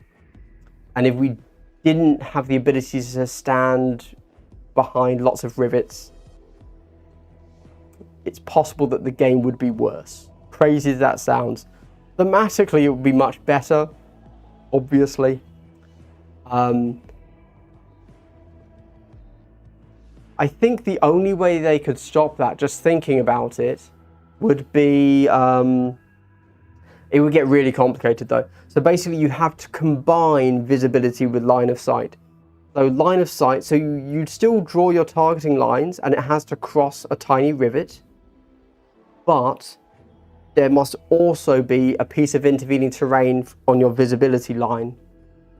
So as long as a tiny part of your model, even a tiny part of the model is, I'm going to use the vernacular, obscured, I don't mean the rule obscured, is obscured by any piece of terrain, no matter how small, then you're in cover.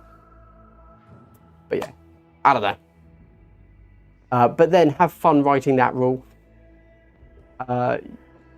Currently, the targeting line system wouldn't, and the visibility system wouldn't, like, they'd have to rewrite both of those rules.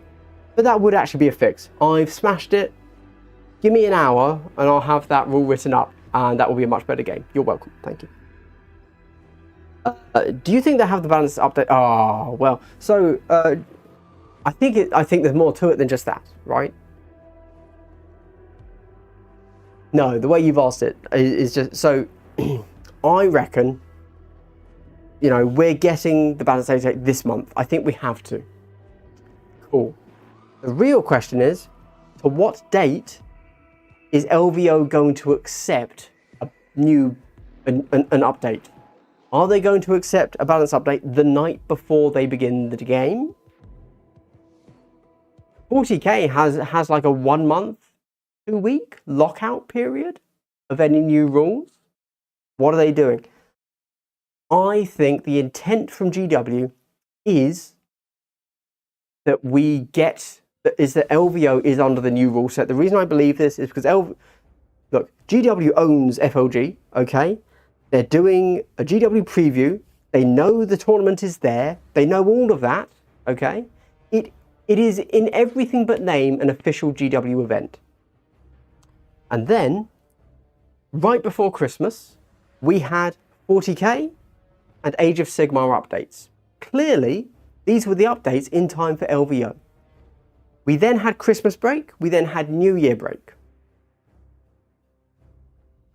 I think we get this week the Kill Team update. And if not this week, then it isn't really in time for LVO, is it? Because LVO next bloody week, Sunday. That's my one, sorry. Mine's on a Sunday. But when's the cutoff for LVO?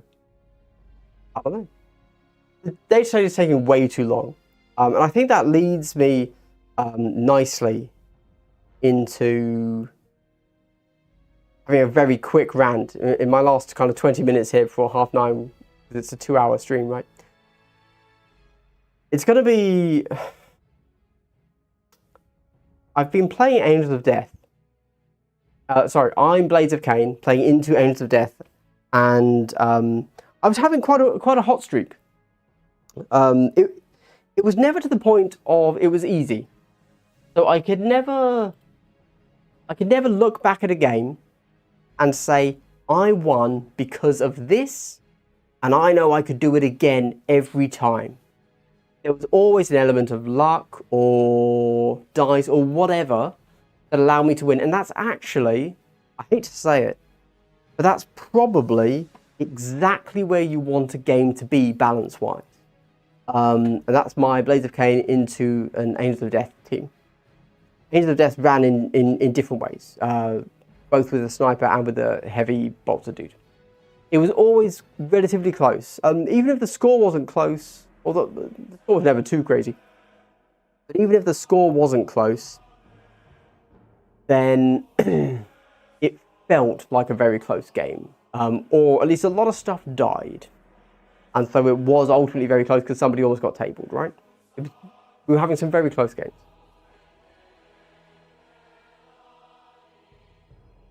So, on Volcus, we tried different missions, we tried different map layouts, etc. On Volcus, me and my opponent, who we can assume, perhaps, therefore have a relatively similar skill level.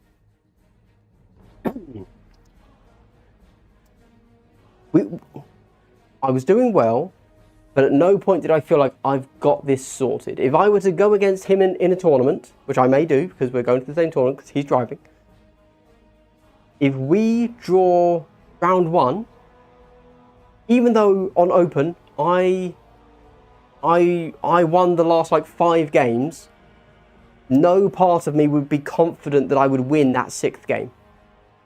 Yes, Kill Team Ken there, showing his allegiance with the name Kill Team in his name, indeed. It was actually his birth name, Kill Team. That's what we call him. Ken is his second name. Yeah, so super close. In my mind, there is no part of me that thinks I would win that 6th game until I've won it. Of course, Mandy D, $10, thank you so much. On my lunch break, I should play a quick solo game. As you say, Mandy. yeah, we just finishing in a lunch break. I assume your lunch break is 2 hours, right? Exactly. Thank you very much for the support. That is a hydration break. There you go. So, super close games. Could have gone either way. And the fact that it went my way a few times, I don't think would mean it would always go my way. There you go. We then played on Into the Dark. Now, let's be clear, he only twice, because we know that the tournaments that are coming up are going to use Into the Dark, and we haven't played Into the Dark at all this edition. And I don't like Into the Dark. I never have. It was an interesting thing when it first released. However, as time went on, I started to find it very formulaic in a way that I don't like, I suppose. Clubbing seals isn't fun. That is true. That is true. Close games are fun. I agree, they've been good games. Units or Custodians? Oh, man. Both. All I'm saying is, one of the recent Watchers in the Dark books, whatever it's called, recent, like 10 years ago now probably, was obviously Gene Stealer cults infiltrating underneath the Golden Throne. Is that what it's called? The Golden Palace? I don't know. And the Custodians dealing with it, right? I'm saying, what if the Tyranids have found a way through? Boom. Kill Team underneath the Golden Throne. Custodians versus GSC. GSD, ITD. Oh, yeah. No, I am. Yeah. And you know what? I'm not even memeing about how long it takes me to set up my terrain set when it comes to Into the Dark. Like, yeah.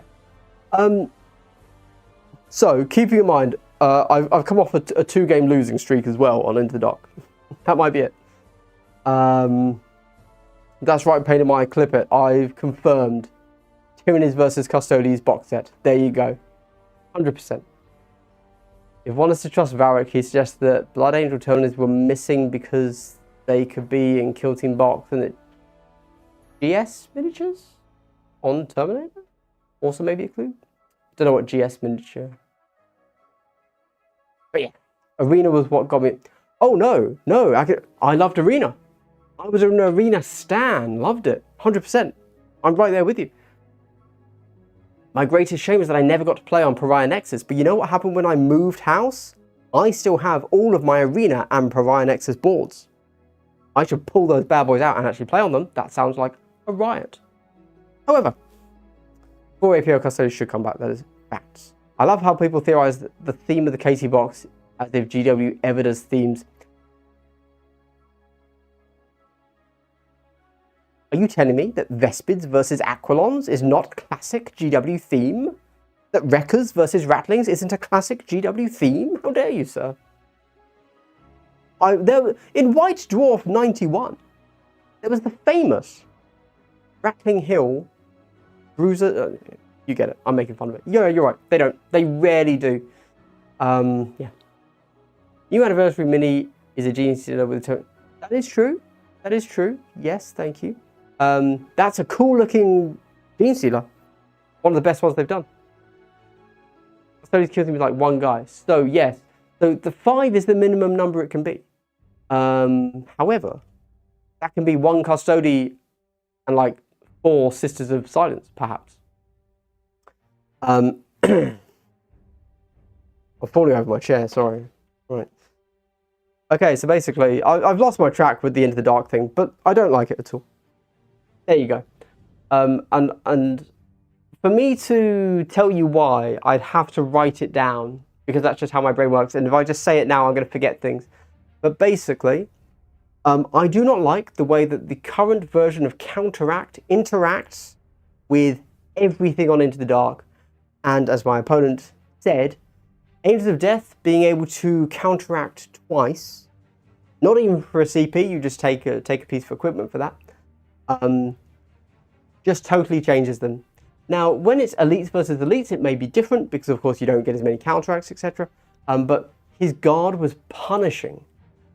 I've also never liked guard. I also don't like obscurity on Into the Dark because basically my brain has a checklist.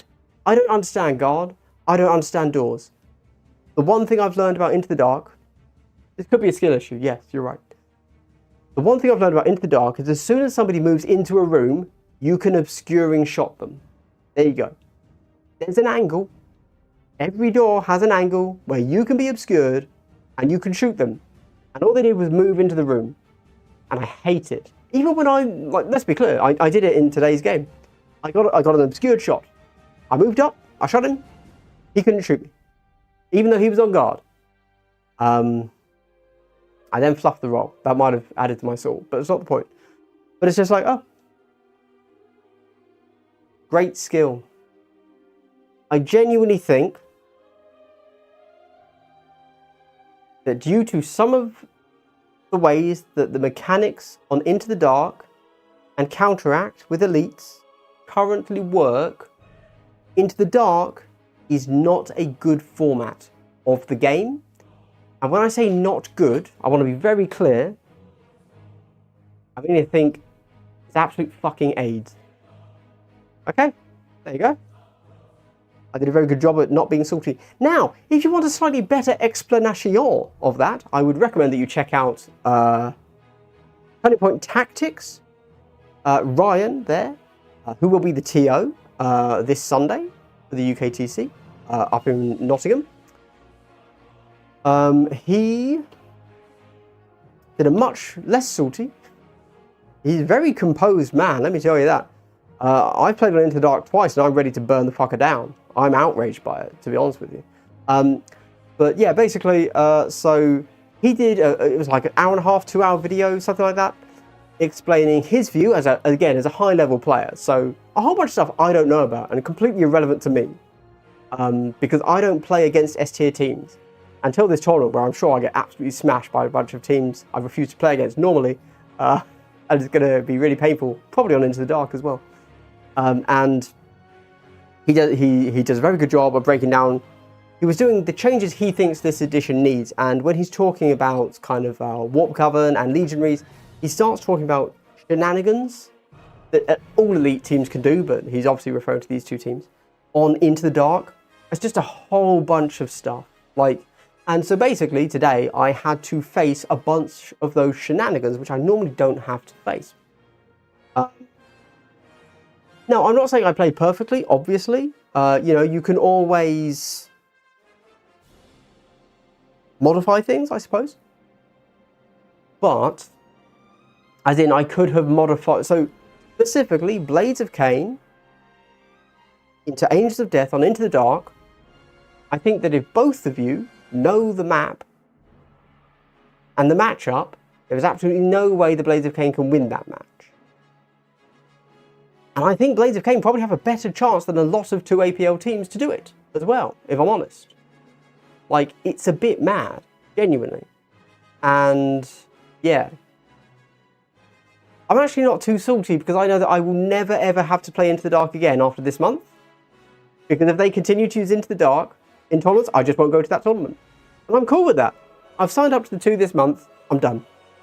Quickly before I go back and read chat, Mandy D, $20. Thank you so much, Mandy. That lunch break is being very expensive for you. Hey, do you remember how we could push people off full terrain if it was shot? Oh, yeah.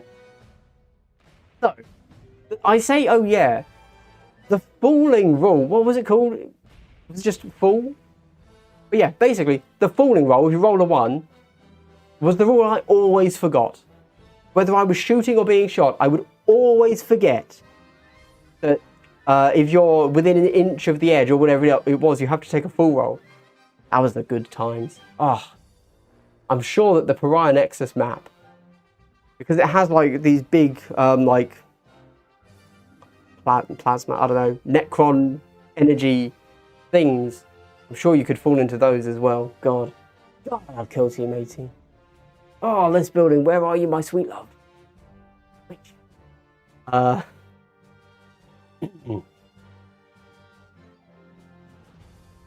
Sorry, I'm having to scroll up now. Mandy D, hey, they can toss in System Silence just like last version? Yes, I'm cool with that. Great.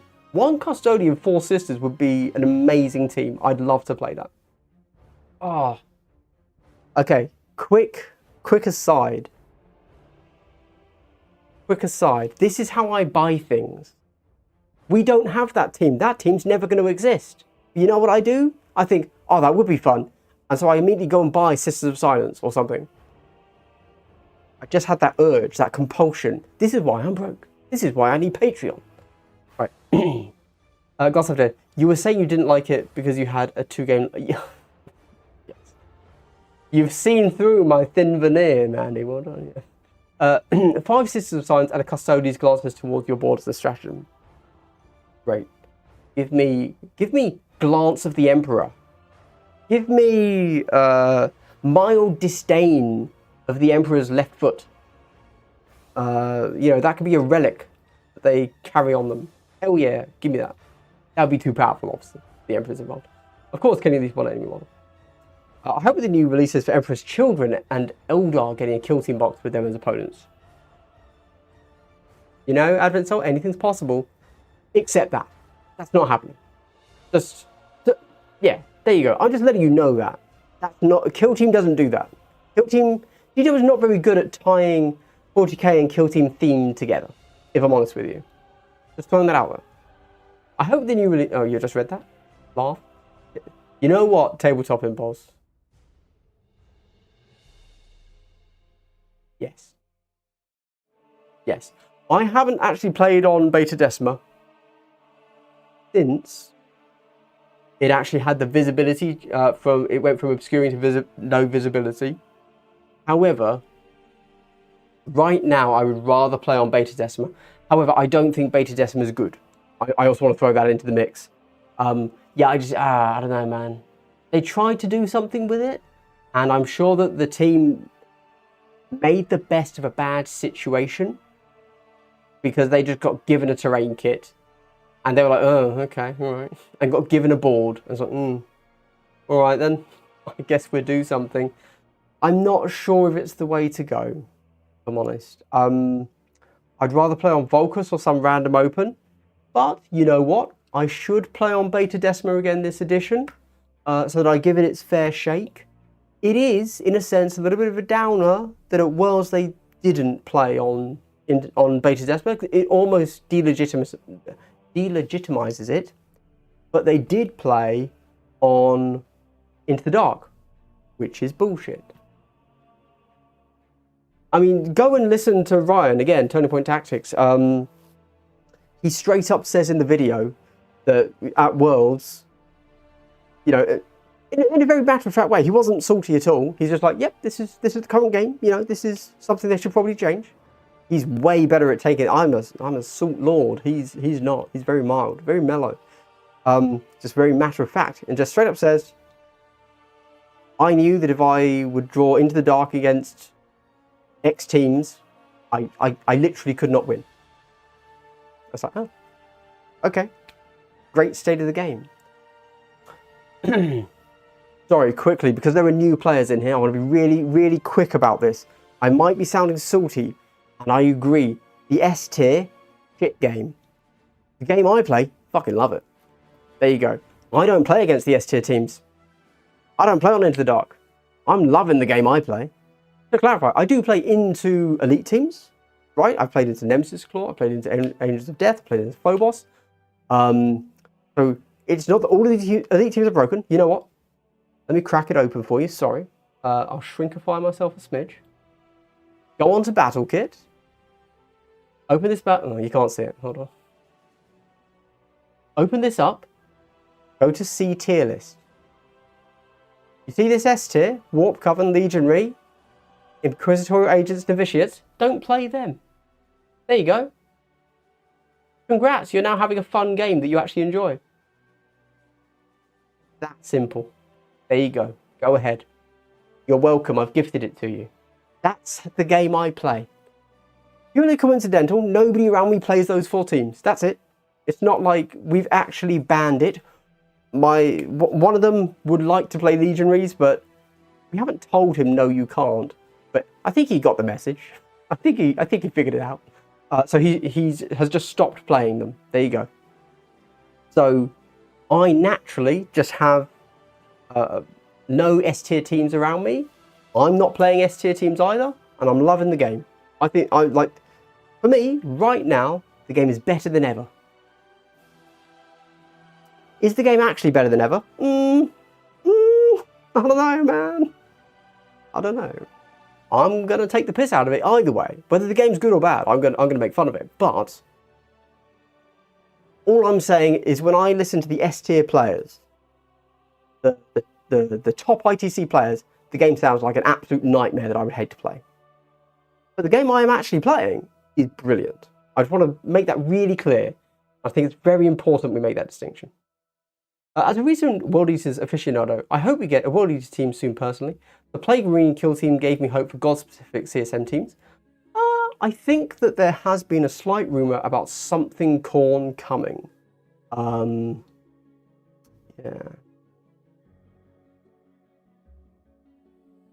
I had assumed World Eaters, because World Eaters need a new unit for 40k, so that makes perfect sense. But then the last I heard, and I'm really not paying attention, to be clear, I'm trying my best to not pay attention actually, is that it was going to be cultist based, which could be interesting. Adeptus adequate. Hello again, sir. The GW approved ops ITD maps are terrible. My group has been using scatter terrain, which helps a lot, and the new squad games map pack makes it significantly better. So I assume at Worlds that they were using their official ITD maps. I don't know what the squad game stuff does to the maps, but it's still going to use the same core rules, and my issues are not so much with the layouts, although they might be with the layouts, to be clear. I'd have to play on some of them. It's more to do with the core rules interaction of guard, counteract, all that stuff now being a thing. There you go. Cool. Cat skipped. Oh no. I'm really far behind. Yeah, sorry, coming back to your super chat here now, Mandy. I think, have you played Necromunda? If you're still in chat. Because honestly, sorry. If you want a game that is like Kill Team 18, well, you can still play Kill Team 18 actually. Ignore that.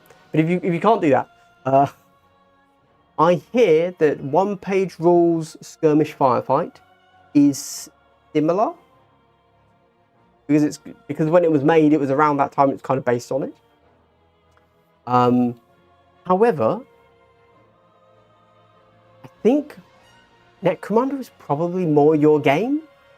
I've had this. They will never ever do this, but they should. But they're idiots, so they won't.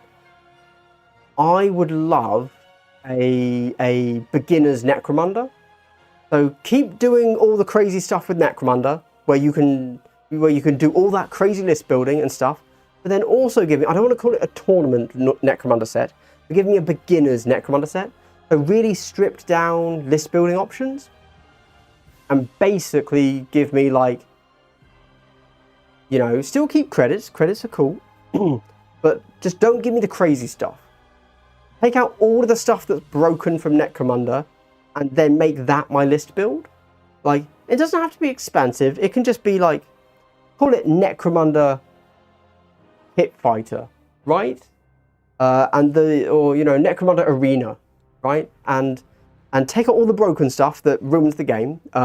If you're trying to play, I'm going to say competitively, but it should be training wheels. Necromunda's too much. I know the horror stories of what you can do, either by accident or on purpose, trying to break the game. And I know that there are people that will play Necromunda whose entire enjoyment of playing war games is to break them and to win, but they play fucking Necromunda.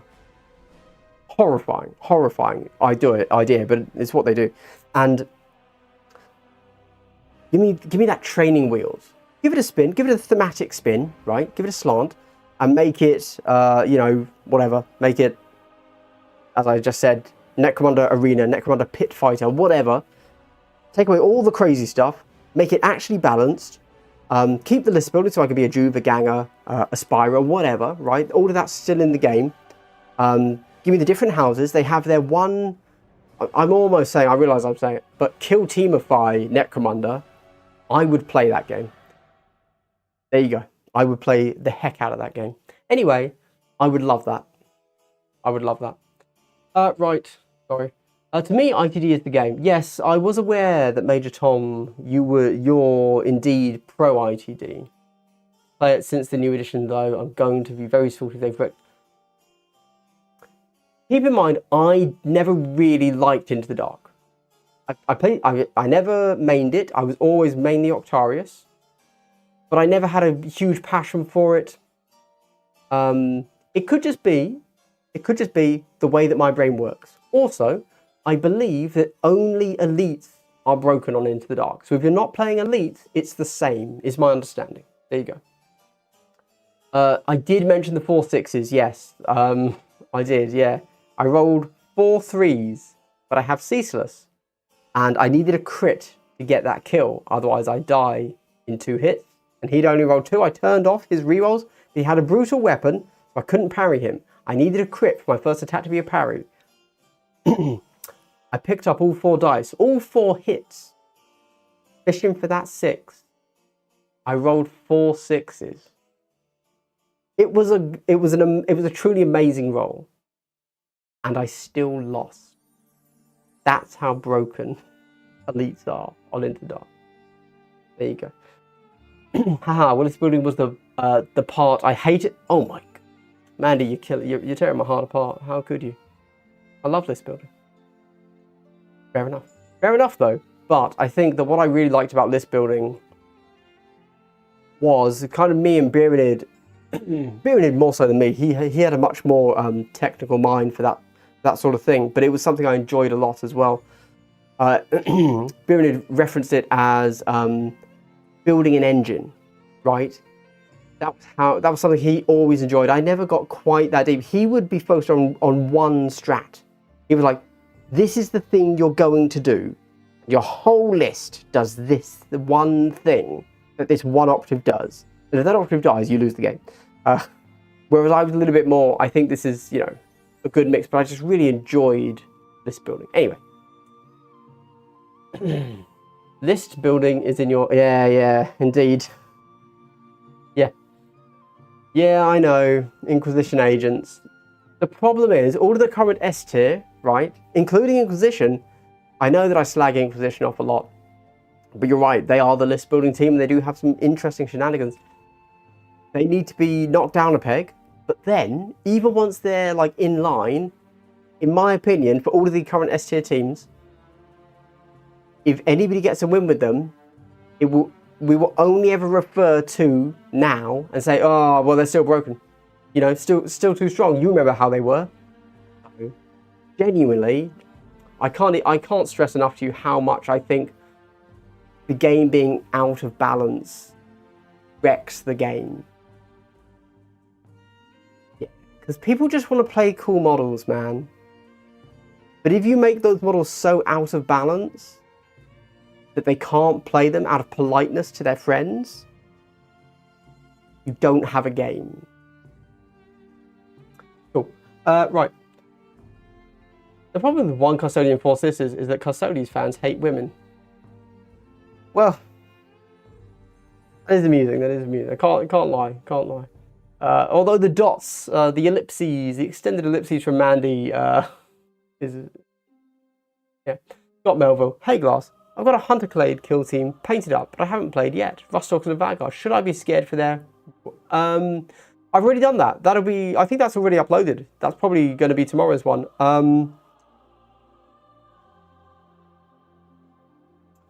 So, basically, 100%, I'm sure... I mean, they're getting a buff. They're getting a buff this month. 100%. We assume that the Doctrinal Imperatives are going to have their negatives removed. That's my assumption for Hunterclade. That's exactly what they did in the last edition. But then they brought it back for this edition, which is mad. Because it didn't work. And it still doesn't work. They either need to increase the benefit or delay the negative. I don't think they're going to do anything else to that team. So if you learn the team now, when they get buffed, it will be an identical team, but better. So I reckon that's one of the good ones to learn, actually. But you don't think Volcus is good? Ah, well, tabletop, you might be onto my thing. I just don't like terrain, clearly.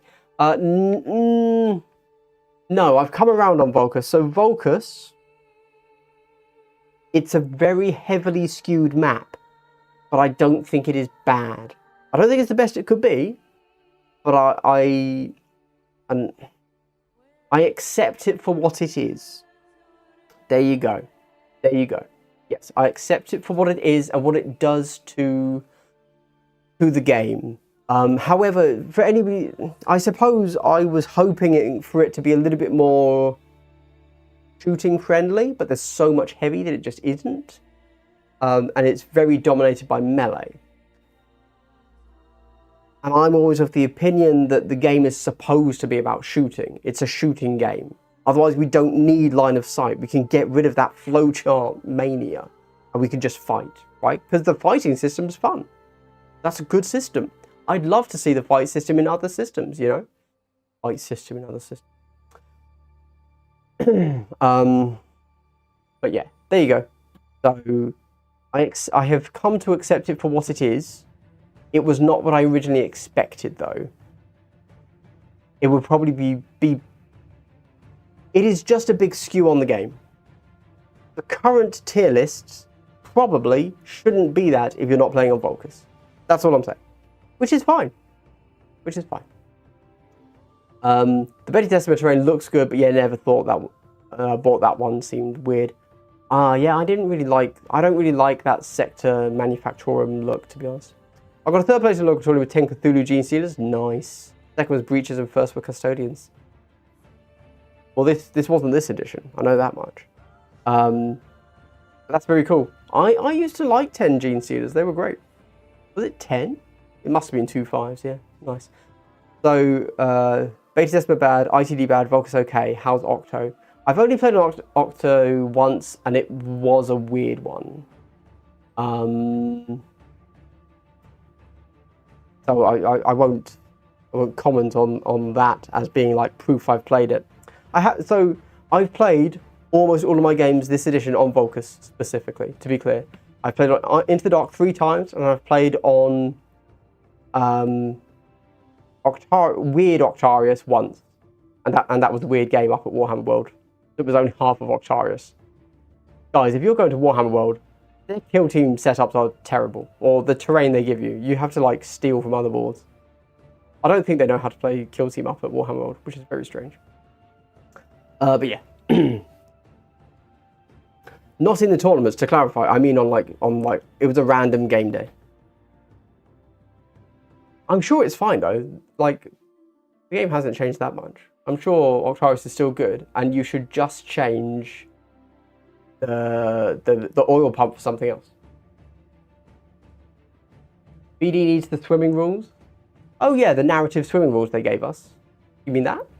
I would like some Deathwing Knights in Kill Team. That definitely won't happen because we just had Deathwing Knights released. So that kit's out. Anyone still use the Chalnath terrain? I've never played on Chalnath. I have the terrain though. I could play on Chalnath. The D tier. Oh yeah. No, you're not. You can play Hunterclade all you want, mate. You're going to be fine. No one's going to complain about playing against you. Custodies were very strong throughout last edition. Yeah.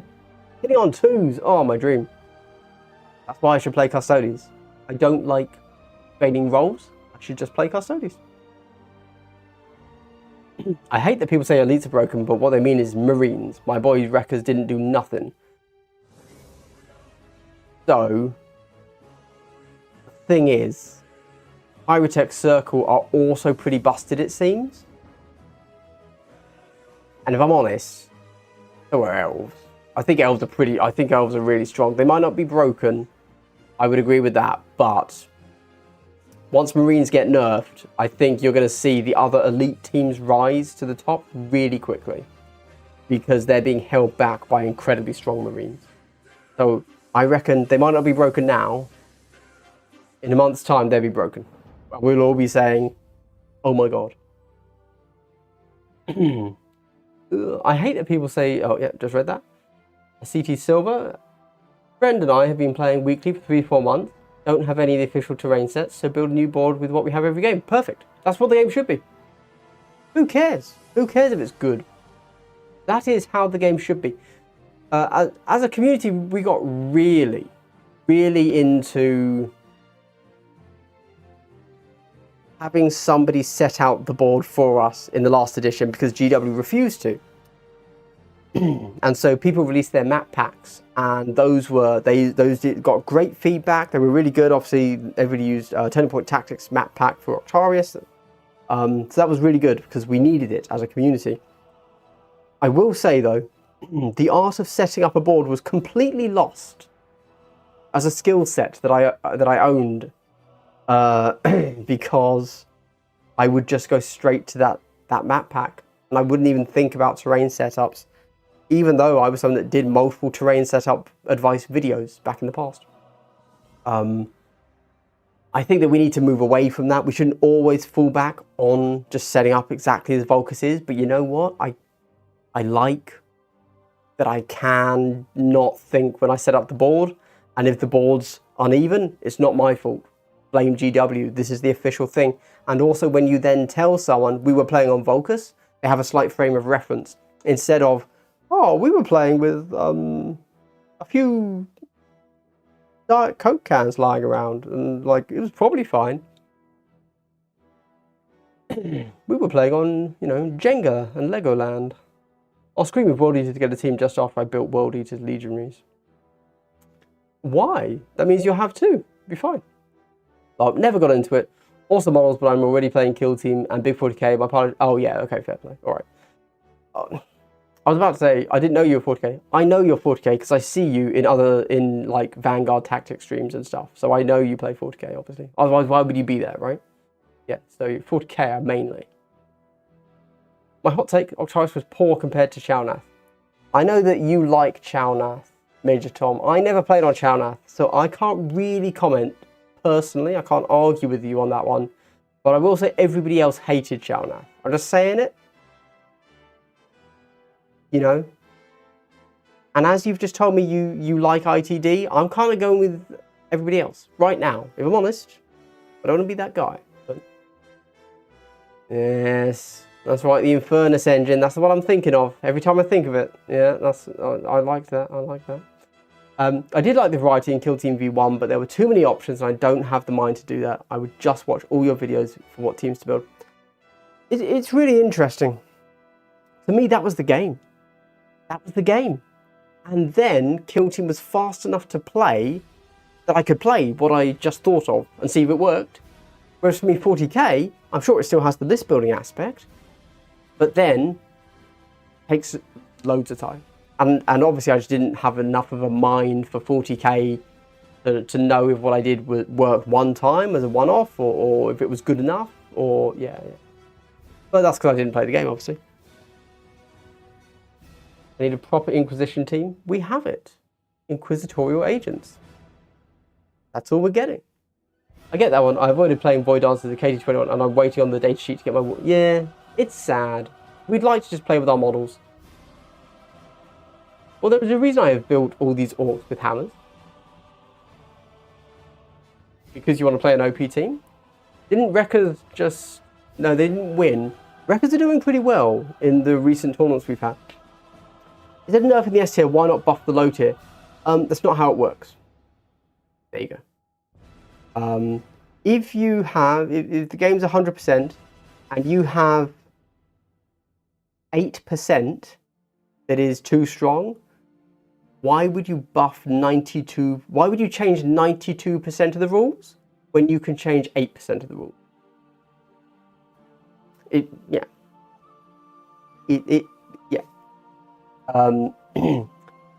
Just from a general perspective of the fewer changes you make, the better. I think, which is probably a fair thing to say. You bring the minority in line with the majority. So that what they're going to do is they're going to look at that C and D tier, and they're going to bring them up, and they're going to look at that S tier and bring them down, and then they're going to forget that the A tier is actually really, really, really, really strong, but are kept in line by an outrageous S tier. That's what's going to happen. Although, hot take, I think, and I think this is mandatory, this is the coldest hot take you've ever heard. This is ice cold. I think we need a core rules change. There you go. I haven't gotten into this because in my normal videos, I'm a salty guy in general, but I tend to take my salt in stride, and the salt doesn't deter me from enjoying what I'm doing. But I know that's not always the case, and if you're always bombarded by salt, you might think I mean it. So that's why I'm not doing this, all the changes GW needs to make, and I just rant about how terrible Into the Dark is, or something, or Marines suck, or whatever, right? But I think that we need a core rules change, and I think we need Counteract to be changed. Yeah. There are also other things that could be done, but I think Counteract has to change. I don't think it doesn't work as a 1 APL action. I think it needs to be limited. I also don't think Astartes need it on Conceal at all. I don't think that, it does help them, obviously. But I think they shouldn't have it. I think you just remove that from all of the Astartes rules. They can't do anything while concealed. They have to be engaged to do it, just like every other team. And I think you change it to something else. But what you change it to, I don't know, because I don't know what other changes they're doing. But it would be something like it can only be a shoot or a fight action or a mission action, perhaps. Or no mission action. Probably no mission action, actually, isn't it? So you can shoot, fight, or move 2 inches. The problem with it being a mission action, my opponent said this today, and it sounded correct. I don't know if it is, but I haven't thought it through fully. But it's... what are they doing currently? So right now, you can go hard and just wreck face with an activation, right? You get to what, charge, shoot, fight, shoot, whatever it is, right? You can kill 3 models in a turn, right? That's not that difficult, okay? And then you finish your activation and you get to tap the point. You don't have to make a choice. You get to do it all. Perhaps, if you weren't able to do your mission action, you would have to do it earlier, so there's still one more model alive that can actually contest you before you get to shoot it. I don't know. I'm unsure. that's for the pro players to figure out. I just, you know, like, something probably needs to change there. Who knows? Right. It's getting late, so I should probably wrap this up in 10 minutes.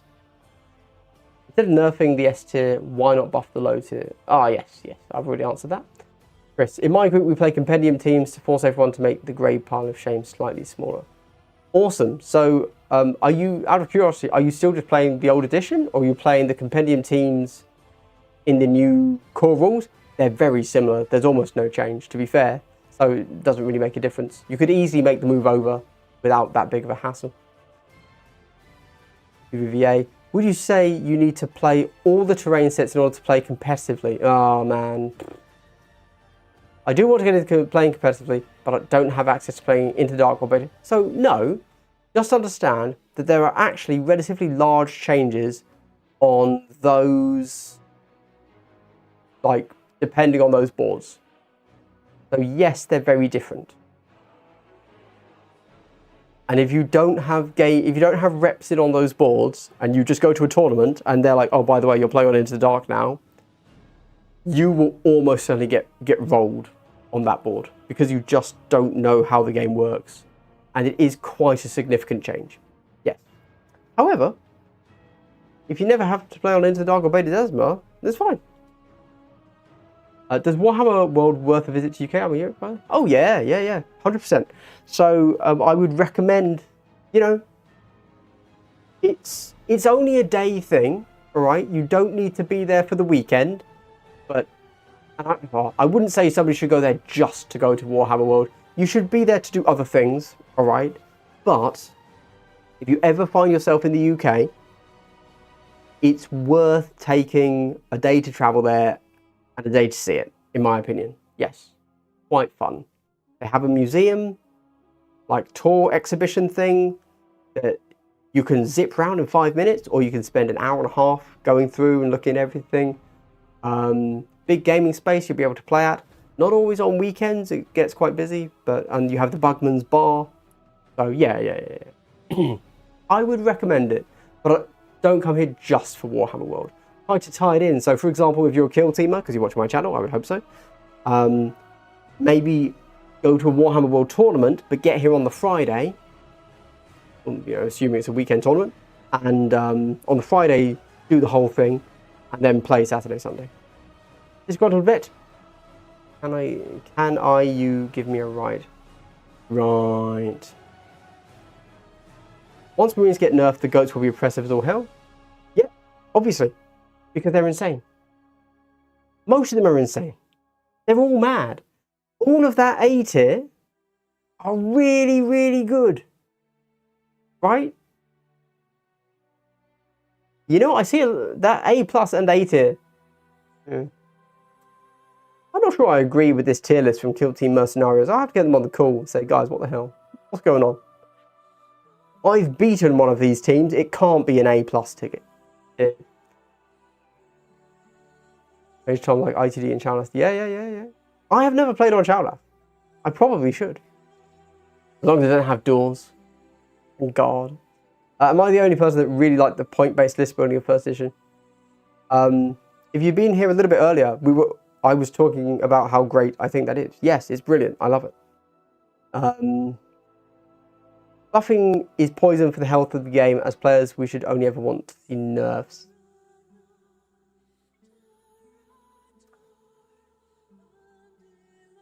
I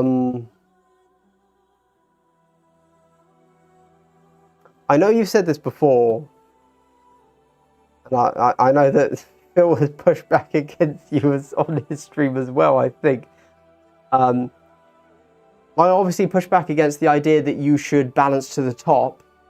That's not going to work, because, as I said, you would have to buff 92% of the rules when you could instead just lower 8%, right? But like you're implying with your statement that maybe you only need to buff 8% of the team, but you'd rather see a nerf to 92% of the teams, right? I don't think that makes sense either.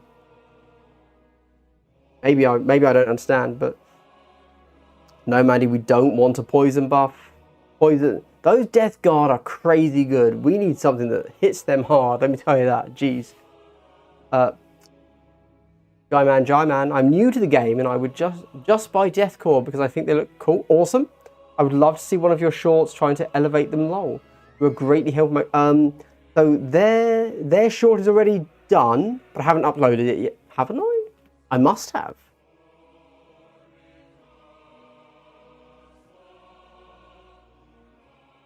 I haven't edited it yet. It's recorded though.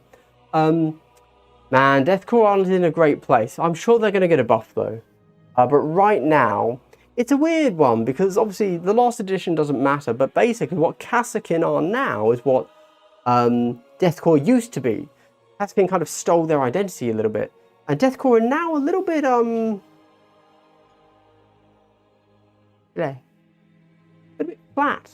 I've got to say, I don't know why they did that, to be honest. Very strange. I'm glad I'm helping though. Happy to help. Happy to help. Playing maps you don't have solo on TTS, if nothing else. Of course, Academic Chris gets it correct. I did, of course, do my TTS tutorial. So go and check that out. Academic Chris was the guy that helped me make that. Thank you. Yes, stopping to see all the big boards and read all the posts takes an hour or two at least. Lol, Warhammer World was the reason I went. I planned. Sure. If you're able to do that, then do it that way around. Yeah. But when I played Chalnath once, obscuring was the main way of not getting shot, so God knows how it works now. So here's the thing though, I think I've made the critical error of, for whatever reason, I don't know why, but the teams that I get never have any ignore obscuring. I should just play teams that have ignore obscuring so that I can ignore this crap. And then I'd love Chalnath, I'm sure, right? That's what I need to do. There you go. And yet, for some reason, my opponent always seems to have ignore obscuring and seek light. Always. Whatever team he runs, I'm sure he just reads the rules and says, oh yeah, I've got those. Great. Oh, let's do it. Very skewy for me as a player. I can't move anywhere. Anyway. Any opinion on Infinity? My buddy split the new starter box with me, but I have little context for this game. So, I actually had a quick rant about Infinity at the start of this stream, referring to the differences in how Kill Team collects and gives out its rule system, and Infinity does that. So have a little check at that. Long story short, I was excited for the new edition to come out, N5. So excited, I painted Sandtrap, Operation Sandtrap. Can you believe I painted models, right? That's how excited I was. Of course he was Phobos, GT. That doesn't... Yeah. People that are playing shenanigan shooting teams are like, oh yeah, I love this. Oh yeah, Veggie Desmond's great. Oh, sure, buddy. But Infinity is a complex game, and it wants to be a complex game. Kill Team is following the GW style of trying to simplify and streamline. It's not I don't mean it in a negative way. Streamline itself to be easier to get into. Infinity has not done that. It has openly said, loud and proud, we are a complicated game and we want to remain a complicated game. If you want more crunch and stuff, then GW, come to us. I think that's great. That's great. However, the core rulebook, and I want to be clear, no fluff, nothing, just rules, is 190 pages. And as someone that is a content creator, I quite like to make how to play videos. And when I saw it was 190 pages, I realized, oh, I can't play Infinity. Okay. Which is a real shame, because honestly, I'd like to. Sometimes I do have that cyberpunk itch that needs to be scratched. And yeah, it's a shame. It's a shame. Yeah. I liked their quick start rules. It seemed like the game I expected it to be. But as a human, and not a computer, I just cannot pass 190 pages of rules. There you go. There's nowhere to start with that. I think that was an error on their behalf. Yeah, Real shame, real shame. You know? Yeah. This is someone that did like a 3-part how to play for War Machine. It's not like I can't grasp complex rule sets. But 190 pages. I didn't know how to do it. I didn't know how to break it down. Considering that I would have to learn the game first. There you go. There you go. Yeah, a bit of a shame. I could have done a quick start rules guide, but the quick start rules are simple enough in themselves. Which kill team would you like to see in the game? Oh, just the ones that aren't there. There you go. Really boring answer, right? But all of them. Grey Knights, Custodes, Tyranids, Demons. Those are the 4 I really want. Yeah. So I've always been a Grey Knight fan. A while ago I had a Custodes army. I like Custodes because that's like an approachable army for 40k for me.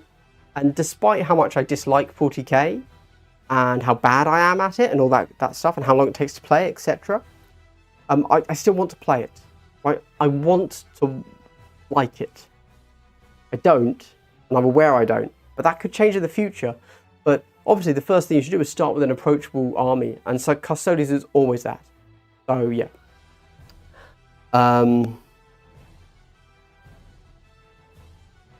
Thank you, Phil. I am also stopping this stream momentarily, so we are indeed done. That's Custodes, so they have a big, you know, 40k pool for me. Grey Knights, I just like Grey Knights. I don't really have, you know, they're paladins. I'm a fan. I'm a Warcraft fancy dude.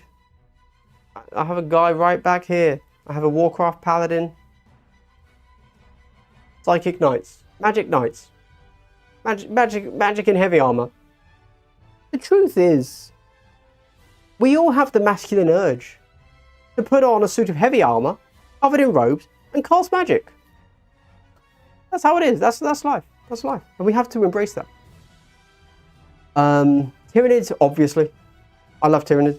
Who doesn't? Everyone loves Tyranids. Demons. Demons are definitely the 4th pick there. The others are all equally there, right?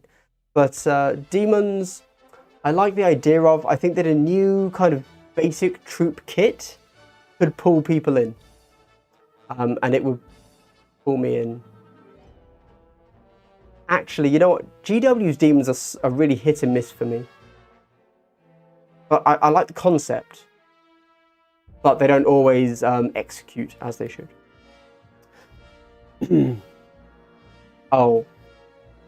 And then maybe we could just have like another baker's dozen of 10-man Imperium teams. I think the game really needs that right now. You know, we've got a real lack of it.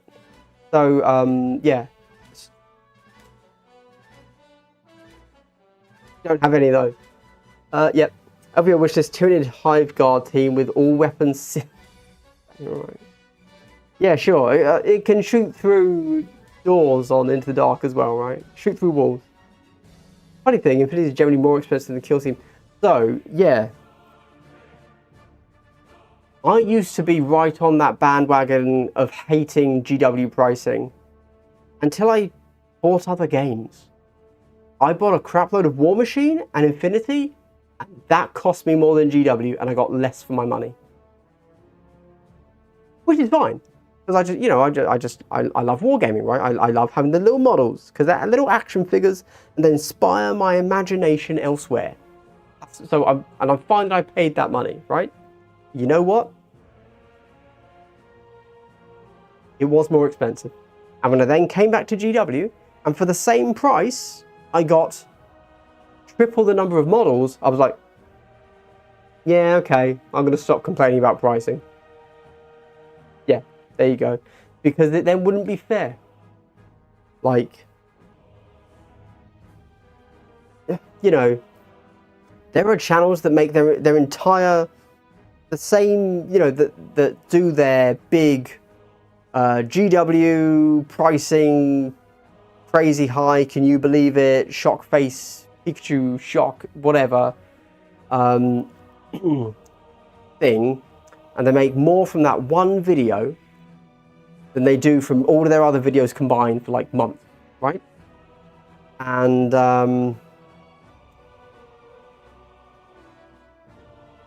people watch it, and that's why they do it. And they probably don't really believe it themselves, apart from a generic, oh, money, that's a thing, isn't it? Right? Like, that's all they're doing. And, man, people watch those videos. People like to see people complain about price. It sucks, but they do. However, I can no longer make those in good conscience, because if I were to do that, like, I would not say the same about a small wargaming studio, right? I wouldn't critique their pricing unless it was truly astonishing. Like, I would never say Infinity is too expensive. It is, but I'm not going to say it because I don't think it's relevant. And if I don't think that about them, then I can't think that about GW either, genuinely. So it's very frustrating for me, because I still get those sticker shocks, like we've seen the Krieg box, that's £145. Is that worth it? Get a pretty good hand shandy for that, if you know what I mean, lads. But, I just wanted to say hand shandy, I find that very funny. Yeah, I don't know. I don't think I'm someone to complain about price anymore. I'll tell you the price, but I won't complain about it.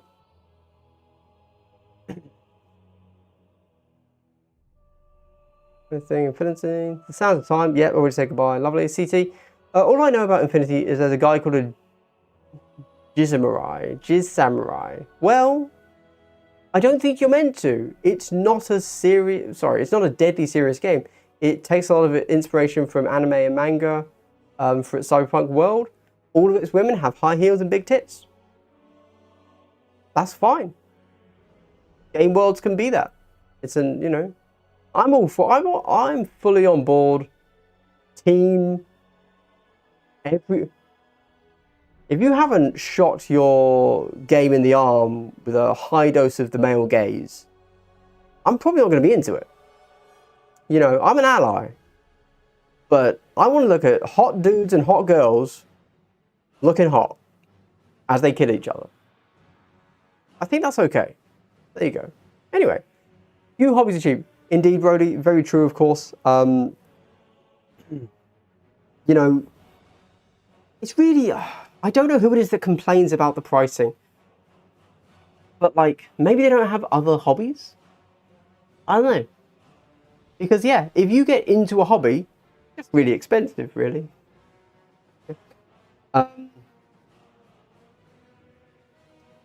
Few hobbies are cheap. I wish they allowed to use MPO mechanics for creating not yet in a game legal teams, like you assign operatives up to wound limit, have respawn special rules, and some basic set of strats.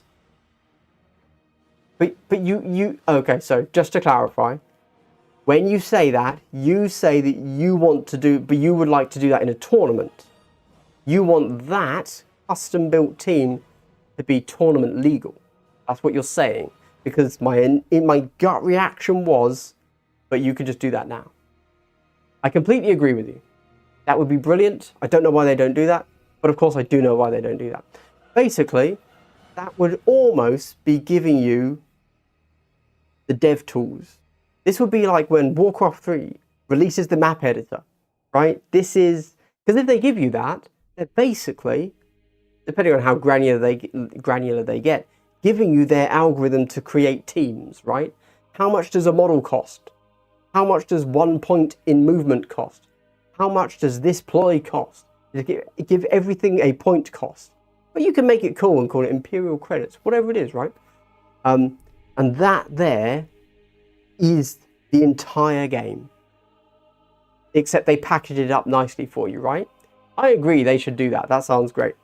I've talked about this with, like, I did a video called Builder Boss Workshop, based on Builder Bear Workshop, and put forward the idea that you can create a boss for people that wanted boss battles in the last edition. But now we have NPOs, which is rife is ripe, not rife, is ripe for you to do exactly this. Yes, I think that'd be really good. And now they won't ever make that tournament legal, but they could make it narrative legal. I think that they definitely should. It wouldn't be that hard. What's your take on Ellucidian Star Striders?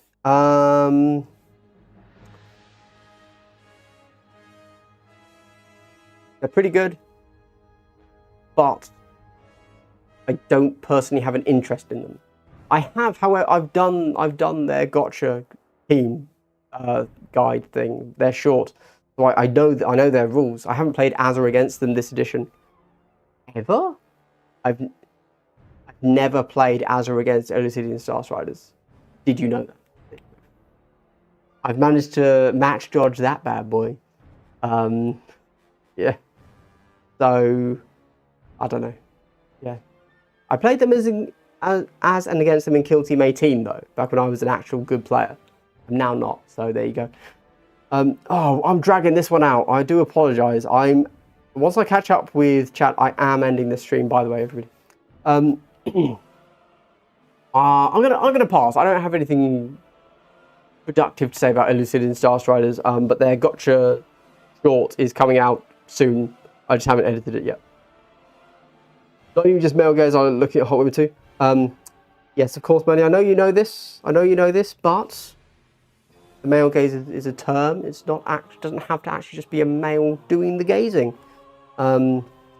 Indeed. But yes, like I'm 100% straight. But why wouldn't I want my men in my games to be hot? Right? Hot guys, hot girls. Why wouldn't that be the thing? The issue with fully customizable stuff also is someone will find out, oh yes, obviously. Yes. That is something they would, if it was tournament legal, they would have to update as it gets broken. 100%. And if you want that, go play Necromunda, where they just said, oh, we can't balance it. And so they don't. Great. Hector RG, hey there.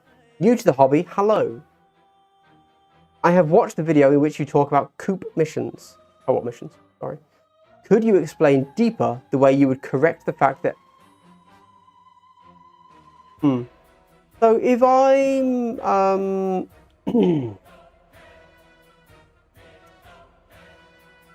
So I did that a while ago. If I recall correctly, I explained my entire idea, didn't I? I don't think I have anything to add to it. I think that initiative is a huge part of life. And we should all have initiative in our lives. No, focus. What am I saying? I think that initiative is really what defines... I really feel like I'm just repeating everything I said in that video. But my thoughts haven't changed at all. So watch that video again. But the only difference in playing yourself and playing the robot army is restriction upon the decision you can make when you're playing your robot army, right? Your MPOs. And you have to enforce that upon yourself somehow. And a very good way of enforcing that is saying, I don't get to pick them. Because often, the best thing you can do will be obvious. But if it's obvious, you say, oh, okay, well, I'm just going to do that then, aren't I? And then you're playing yourself because it's obvious to you. So you need a third party, in this case, a mechanic, whether it's a dice or whatever, to come in and say, you can't do what's obvious to you. You have to do this instead. At that point, because you can't do what you think you should do, you are playing against something else that isn't you. And of course, we use a mechanic to enforce that upon us. I put forward the idea of an initiative system. Therefore, the mechanic that is stopping you from just playing yourself is which model gets to activate.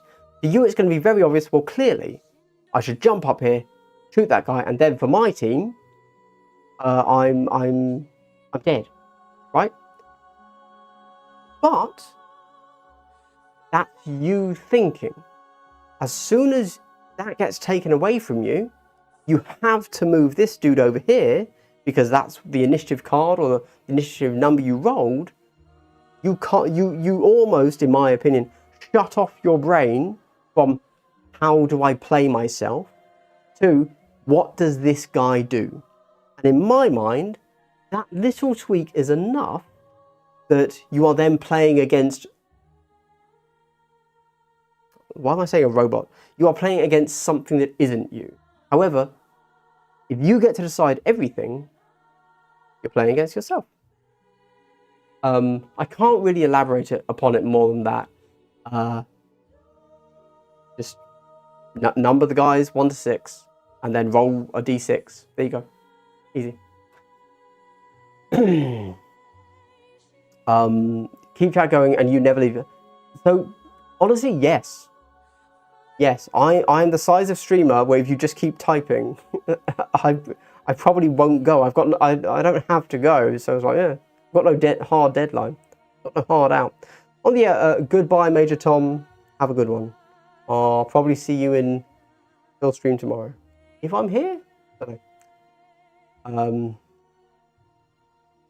On the MPO thing, just give 60 wounds to one and split the rest to the henchmen. That's a boss battle.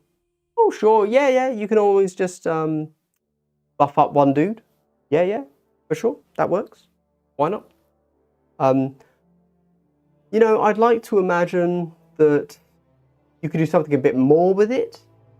But I do think that the GW designers' goal with the MPO system, the threat system, etc., was to keep things very, very simple.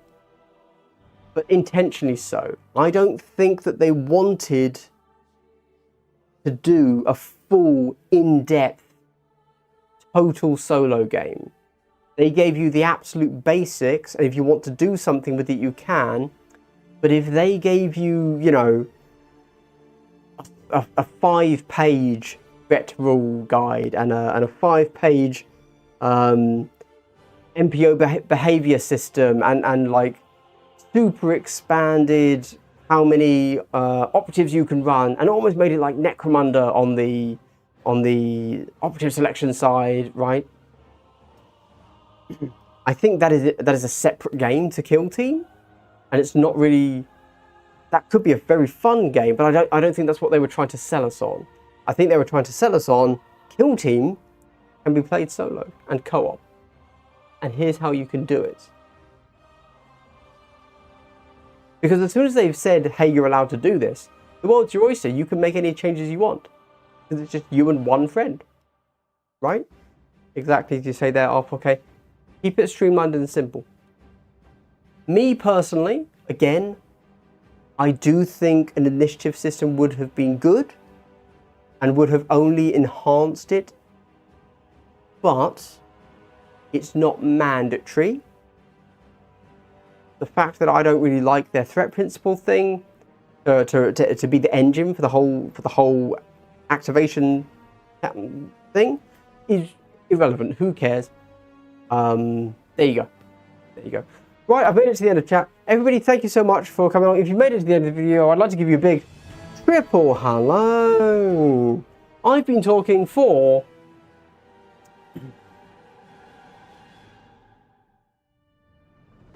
almost 3 hours.